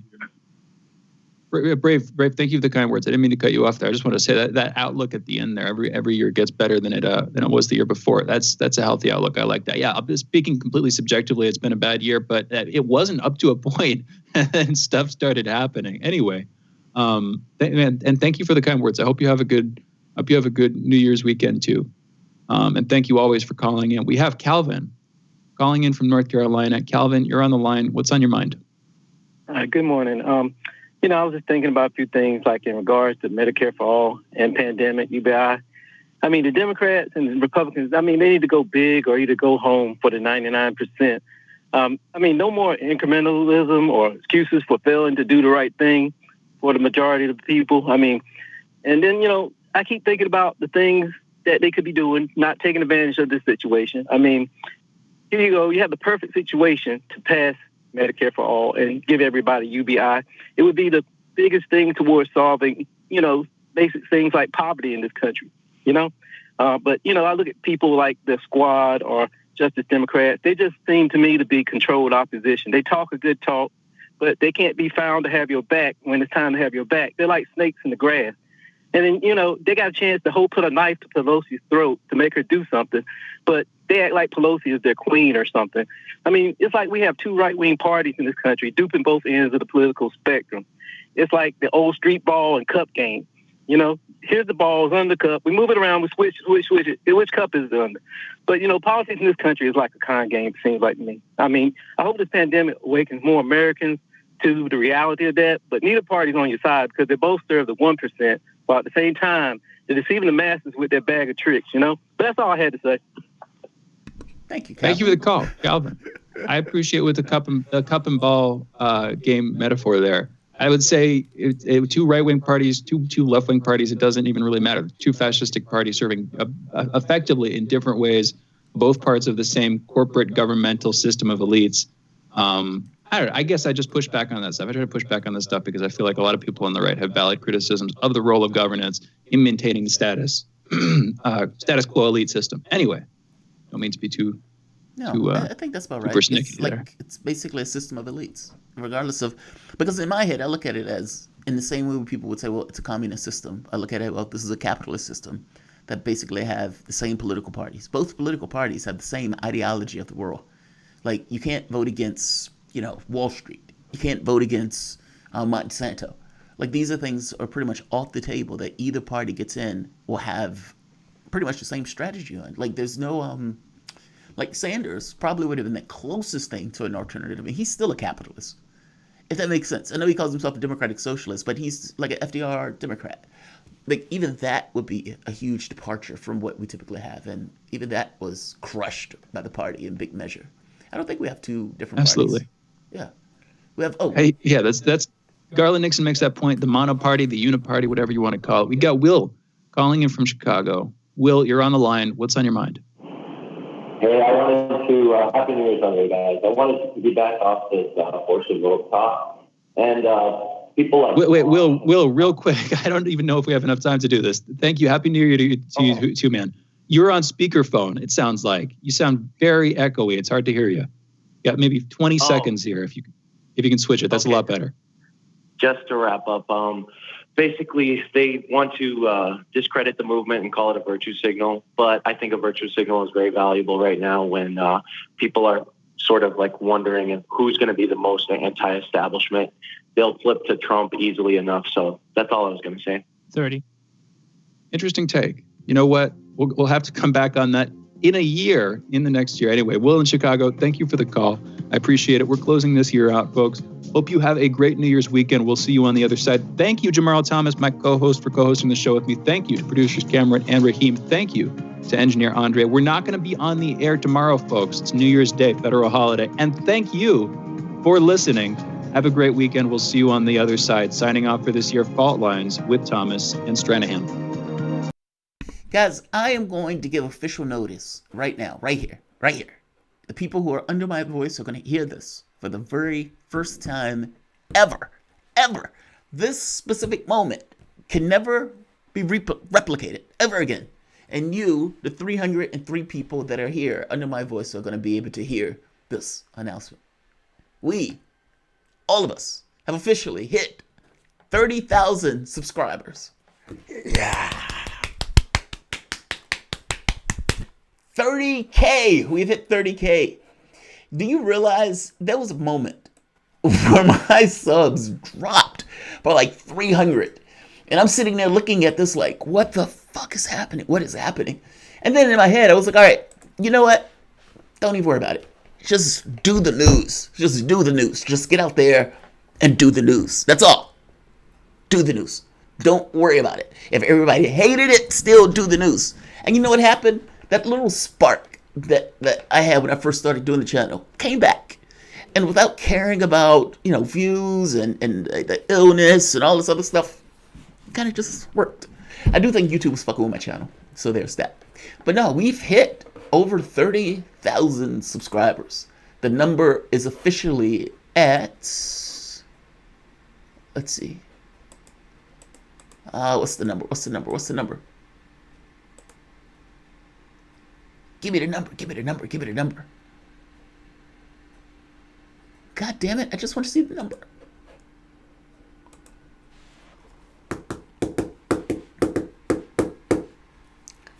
$30,025 with 802 subscribers in 28 days.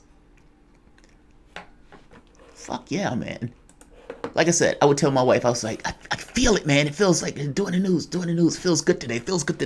And then you get a little wind behind you. You're like, you know what? Those videos were actually quite good. It's not bad. I'm feeling like a normal self. No, man, this year has been weird. And with the illness and everything else that hit this year has been very, very strange, very, very weird. And a lot of stuff hit all at once. And it definitely impacted the channel, be it viewership and everything else. My objective over the past, 2 months was to try to get this stuff back to normal. And so seeing this number hit 30,000 at the end of the year, fucking love it. So I want to thank all of you, all of the listeners from Fault Lines, all the listeners from my own audience, all the listeners who've been with me when I've come out misshapen because of some kind of medical thing or whatever else. Thank you guys. 30K for ending 2020. I'll take it. Thanks all. I appreciate it.